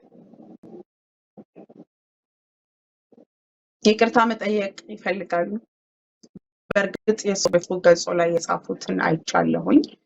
ስለሱም አንስተው በዚህ አጋጣሚ ማስተላለፍ የሚፈልጉትን ነገር ካለ ብናነሳው መልካም። ትክክል ነው። ያው የመንግስትም አካል እንደሆን እንግዲህ ከዛ ልንሸሽ የምንችለው ነገር አይደለም። ምንም አይነት እንኳን የውሳኔ ቁልፍ የውሳኔ ቦታዎች ላይ ያልሰራው ቢሆንም ብዙ ነገሮች ቴክኒካል የሆነ ሙያ ጋር የተያያዙ ሙያዊ የሆኑ ነው እኛ ስንሰራ የነበረው። አንዳንድ በሰራናቸው ስራዎች በጣም ምረካባቸው የሰራዋቸው ስራዎች አሉ። ግጭቶችን የፈታንበት አወያይተን የርቀት ስራዎች የሰራንበት በተለያዩ አካባቢዎች አንጻራዊ ሰላም እንዲገኝ ማህበረሰቡ ችግር በተለይ መተከልም ሌሎችም አካባቢዎች ሰላም እንዲመጣ ያለውን ሁሉ አድርግ ደስተኛ የሚያደርጉኝ ነገሮች እንደተጠበቁ ሆነው ነገር ግን በነበርንባቸው በማህበረሰብ ላይ የደረሱ ችግሮችና በደሎች በማንኛውም የኢትዮጵያ ክፍል በሁሉም እንደ አንድ አመራር በፌስቡክም ገጽ ላይ በጻፍኩት እንደገለጽኩት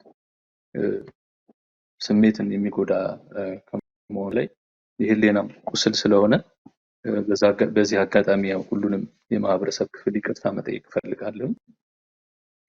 እንደው ለወደፊቱ እኔ የኢትዮጵያን ችግር እንዴት እንፍታው ከሀገር ውስጥም ከውጭም ያለው ከማያቸው መሰረታዊ ክፍተቶች አንጻር ሳየው በምን መልኩ ነው ልንፈታው የምንችለው? ዳርና ዳር ቁመን በመዋጋት እርስ በርስ በመሰዳደብ በመነቋቆር ነው ልንፈታው የምንችለው ወይ? በምን መልኩ ልንፈታው እንችላለን የሚለው በሰከነ መልኩ ቁጭ ብለን ማየት አለብን ብዬ አስባለሁ። ውይይቶች ያስፈልጋሉ። ሰዎች ሲወያዩ ይደማመጣሉ፣ እርስ በርስ አንደርስታንድ ይደራረጋሉ። እኔ አማራና ኦሮሚያን ባወያየንበት በጣም ግዙፍ የሚባሉ መጀመሪያ ስነሱ የነበረች በጣም ትንሽ ችግር ነው የሆኑት እና በብዙ ችግሮች የሚግባቡበት ነው። ልሂቃንም ምሁራንም ያለውን ችግር በጋራ አድርገው ነው የሚያነሱት። ግን አንዱ በዳይ እና አንዱ ተበዳይ በማድረግ እስካሁን ድረስ በዚህ ግጭት አዙሪት ውስጥ ባለመተማመን አዙሪት ውስጥ በሴራ ፖለቲካ አዙሪት ውስጥ ገብተን እየተናቆርን እንድንቀጥል ስለማንችል ቆም ብለን እንደ መንግስትም የተለያዩ ታጠቀም ያልታጠቁም አካላት ሊሆኑ ይችላሉ በእኩልነት ደረጃ ሁሉም ኢትዮጵያዊ በእኩልነት የሚወከልበት ሁሉን የሚያቀፍ ስርዓት ህገ መንግስታዊ ማሻሻያዎችን ማድረግ የግድ ያስፈልጋል። አሁን ባለው በተለመደው ሁኔታ አንዱ በአንዱ ላይ የበላይ በመሆን አንችልም። ሰላም እናረጋግጥ እኩል እንሆንበት የሚችልበትን ስርዓት መቅረብ ሁሉንም በእኩል ማየት የምንችልበትን ስርዓትን መፍጠር አለብን ብዬ አስባለሁ። በተለይ ይሄ የማንነት ፖለቲካ አሁን ስር የሰደደም ስለሆነ ከዚህ ጋር ተያይዞ የሚመጡ የማንነት ፖለቲካ የራሱ ችግር አለው። ለርቀ ሰላምን ግትርነትን እንዲፈጥር የተለያዩ ኤሊትስ ማኒፑሌት እንዲያደርጉት እድልም የሚሰጥ በመሆኑ ሰከን ብለን ባላንስ ባለው መልኩ አሁን ፉካያማ የተባለ አንድ አሜሪካዊ ጸሐፊ ያለና አይደንቲቲ የሚል መጽሐፍ ጽፎ ነበር እና 3 አይነት የማንነት ትግሎች አሉ ይላል። አንደኛው ለእውቅና ትግል የሚደረጉ፣ ሁለተኛው ለእኩልነት ነው፣ ሶስተኛው ለበላይነት ነው ይላል። ለእኩልነትና ለእውቅና የሚደረጉ ትግሎች ጤናማ ናቸው፣ ለሀገርም ለማህበረሰብም ጤናማ ነው፣ መኖር አለበት። ነገር ግን ለበላይነት የሚደረግ ከሆነ የበላይነትን ለማስጠበቅ የሚካሄዱ ትግሎች ያን ለመፍጠር የሚደረጉ አሰራሮች ግን ጤናማ ያልሆኑና ሀገርን ለማያባራ ጦርነትና ግጭት የሚደረጉ በመሆናቸው ቁጭ ብሎ በእኩልነት ደረጃ መሄድ እና ችግሮችን መፍታት ይኖርብናል። ትራንዚሽናል ገቨርንመንትም ሁሉን እኩል የሚያቅፍ የተለያዩ አክተሮችን የሚያሰባስብ እና በጋራ በመተማመን ቁጭ ብለው የሚፈጥሩት ስርዓት መኖር አለበት ብዬ አስባለሁ። መልካም። በመጨረሻ ከእርሶ ምን ይጠብቅ ህዝቡ? በተለይ የአማራ ህዝብ ከዛም ተወክለው የመጡ አመራር እንደመሆኑ መጠን ወደፊት ከእርሶ ምን ይጠብቅ? ያው እኔ በምችለው አቅም ሁሉ እንግዲህ ቤዝድ ኦን ሪኩዌስት ማንም በሚጠይቀኝ መልኩ ለመርዳት ለመሳተፍ ዝግጁ ነኝ። ያው ማንም ሰው መቼም የወጣበትን ማህበረሰብ ሪፕሬዘንት ሳያደርግ ወይም የዛን ችግር ሳይሰማው የኢትዮጵያን ችግር እፈታለሁ ብሎ መናገር ማሾፍ ነው የሚሆነው እና የኢትዮጵያን ችግር ለመፍታት እኔ የወከልኩትን ማህበረሰብ እና በዛ ኤሪያ የሆነ እኩል የሚያደርጉትን በማንኛውም አቅቤ በሚፈቅደው መንገድ ሰፖርት ለማድረግ ለመደገፍ ዝግጁ ነኝ። በቤተሰቡ እንግዲህ ይህንን ነገሮች ትቶ መውጣት ራሱን የቻለ ቆራጥነት የሚጠይቅ ራሱን የቻለ ውሳኔን የሚፈልግ ነገር ነው። እርስዎም ቅድም ሲያነሱት እንደነበረው በውስጥ ከመነጋገር ሀሳባቸውን ከመግለጽ ተጨማሪ በቆራጥነት ነገሮችን በቃ ከዚህ በላይ ሊሄዳል ብሎ መወሰን ያስፈልጋል። ያ ዋጋ ያስከፍላል። ምናልባት የደረሰበት ጫና፣ ማስፈራሪያ፣ ዛቻና በተለይ ከቤተሰብ ጋር ተይዞ የአቶ ታዬ ደንዳን ጉዳይ ሰምተናል። እሳቸው ታስረዋል፣ ቤተሰባቸው ከቤት መፈናቀላቸውን ነገሮችን ሰምተናል እና በእርሶ በኩልስ ያጋጠሙት ነገር ምንድን ነው? ያው ተመሳሳይ ነው። የተለመደ ስለሆነ የሚሰሩ ስራዎች ከቤት ያው በፍጥነት ይወጡ በማዋከብ ደብዳቤ ተሰጥቷቸው እንዲወጡና ጫና ተፈጥሮባቸዋል። ያው ትምህርት የሚማሩ ልጆችም ስላሉ ያው ትምህርታቸው ተቋርጧል። ከፍተኛ የሆነ ያለመረጋጋት የቤተሰብ የስነ ልቦና ጫናዎችን ፈጠረባቸው። ጭንቀት የኔ መውጣት ደስ ቢላቸው የነበረውን ሂደት ስለሚያውቁ ጥብቅ ክትትሎች ይደረጉ ነበር። ይጠለፉ ነበር። በእኔ ላይ መረጃዎችን የማሰባሰብ የሚደረጉ ክትትሎችንም የሚያውቁት ስለነበረ ከፍተኛ ውጥረት ውስጥ ነው የነበሩት። ይህን መሄድ እንደዛ አይነት ደስታ ቢፈጥርላቸውም በእነሱ ግን ብቻቸውን መሆን የሚደርሰው ጫና በአጭር ጊዜ ከቤት የማስወጣት ከፍተኛ የሆነ ወከባን ችግር በተለይ ከፍተኛ የሆነ የስነ ልቦና ጫና የፈጠረባቸው በቤተሰብ ኢሚዲየት ሳይሆን ዘላርጀር ፋሚሊም ውስጥ ውጥረትን የከተተ ነገር ነው። ይሄ እኔ ጥፋት ባጠፋ አቶ ታዬ ቢያጠፋ በእኛ ነው መቆም ያለበት እንጂ ይሄ እንደ ድንጋይ ዘመን እንደ ጋርዮሽ ወደ ቤተሰብ በመውሰድ ቤተሰብንም በዛ ልክ መጉዳት የማስጨነቅ እና ጫና የመፍጠር ነገር ሁሉም ሌላ ለግበኔ ብሎ ሊደርስበት እንደሚችል በማሰብ እንደዚህ አይነት ነገር ከመስራትም መቆጠብ እንደለባቸው ነው ማስበው። በፊት ይደረግ የነበረ ኢህአዴግ ዘመን ይደረግ ነበር ተብሎ ኮምፕሌንስ ያደረጉበት የነበረ ነገር መልሰው በተጠናከረ መልኩ ያን የማድረግ የፈጠራ ክስ መክሰስ ይሄ ቤተሰብን የማሰቃየት ትክክል አይደለም። እንግዲህ የተረጋገጠ ባይሆንም በአቶ ታዬም ላይ እንዲሁ የማንገላታት እና የድብደባ ነገር እየተፈጸመባቸው እንዳለ እየሰማሁ ነው ያለሁት። በተለይ በአቶ ዮሐንስና በአቶ ክርስቲያን ላይ የደረሰውን አይነት ተመሳሳይ ነገር አሁን እንደዚህ አይነት ነገር እየሰማን ነው ያለ ነው። ይሄ እንግዲህ ከሰብአዊነትም አንጻር ይሄን ቶርቸር ኢንሂውማን የሆነ ትሪትመንት በዓለም አቀፋዊ በሆኑ ህጎችም የሰው ልጅ በህግም እንኳን ቢጠየቅ መሰረታዊ መብቶች ተከብረው በህግ ወንጀለኛ እስካልተባለ ድረስ የዛ ድርጊት ታሚ ተደርጎ በሚዲያም በሌሎችም ለመንግስት አካላት ይሄን የማውራት የስነ ልቦና ጫናዎችን መፍጠር የመንቀሳቀስ ቤተሰብም ደግሞ የታሰሩ ሰዎችን የመጠየቅ የመገደብ መሰረታዊ የሚባሉ የሰብአዊ መብቶችን ዓለም አቀፍ ህጎችን የሚጥስ ስለሆነ ከዚህ መታቀብ አለባቸው። መንግስትም ሊማር ይገባል። የዓለም አቀፉ ማህበረሰብ በዚህ ጉዳይ ጫና ማድረግ ይኖርበታል። ተጠያቂነትንም ማምጣት አለበት ብዬ አስባለሁ።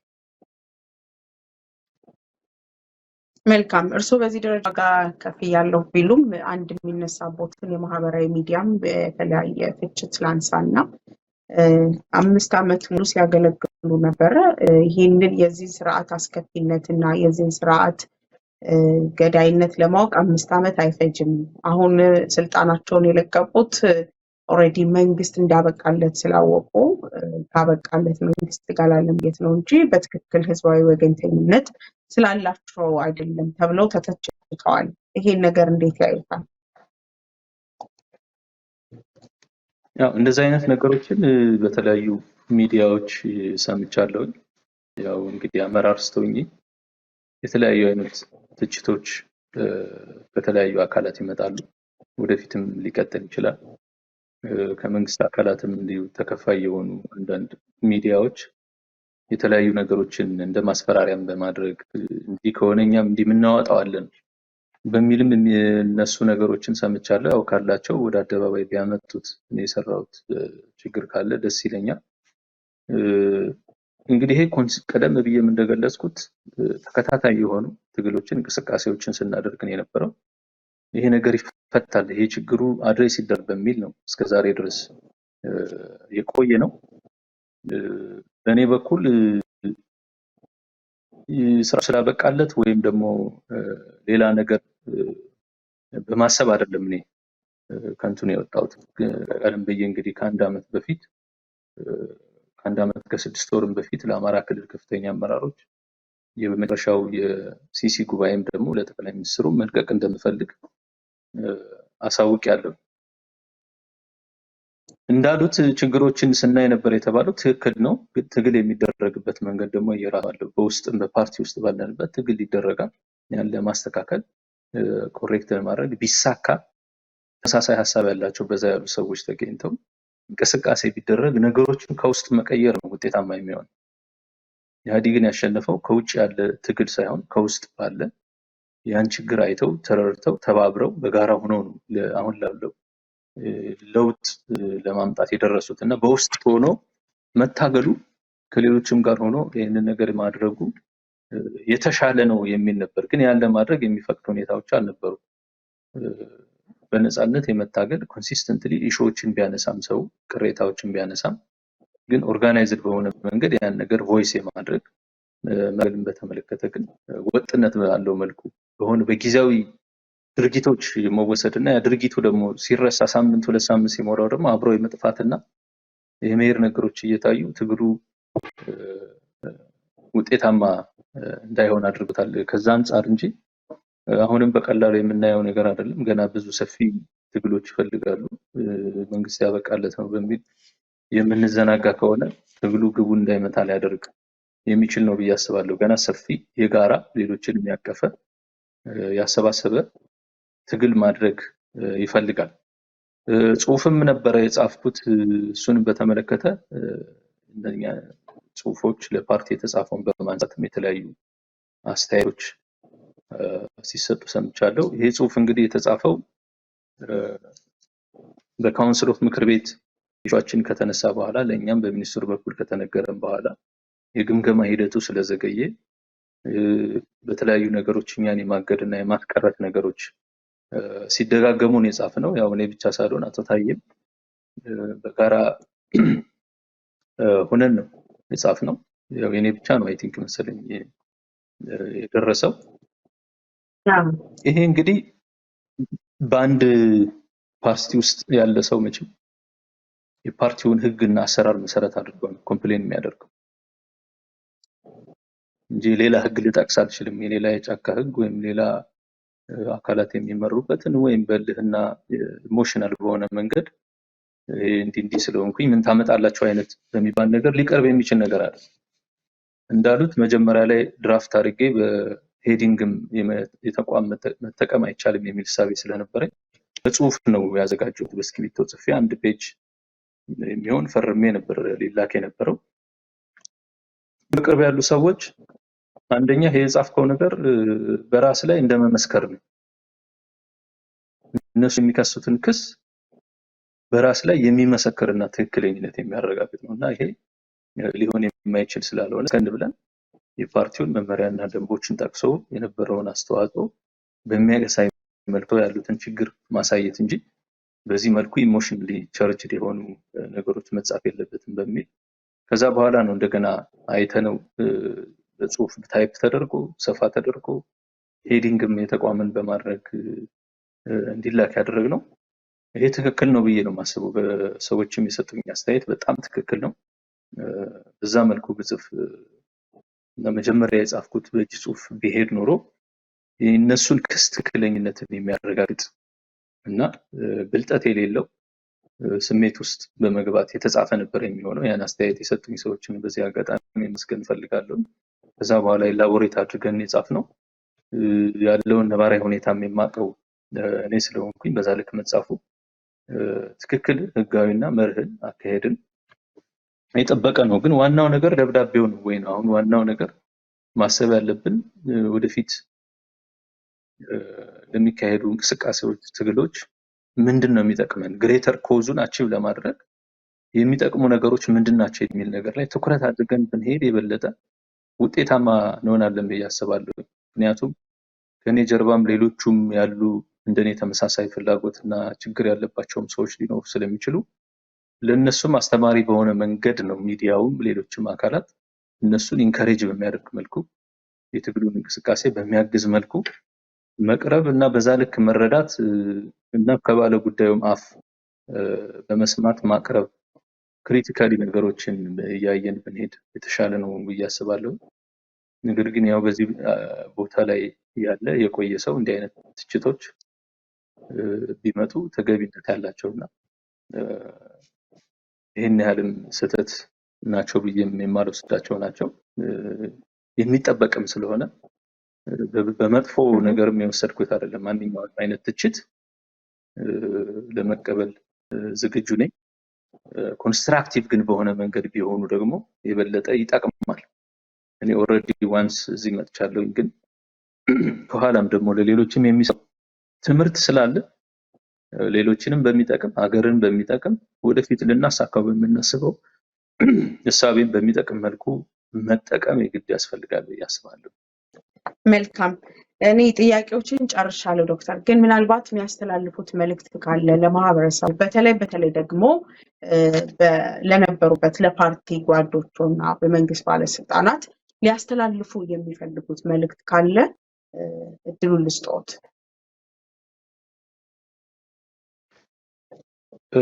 እንግዲህ ሀገራዊ ችግሩ በጣም እየገዘፈ ነው የመጣው።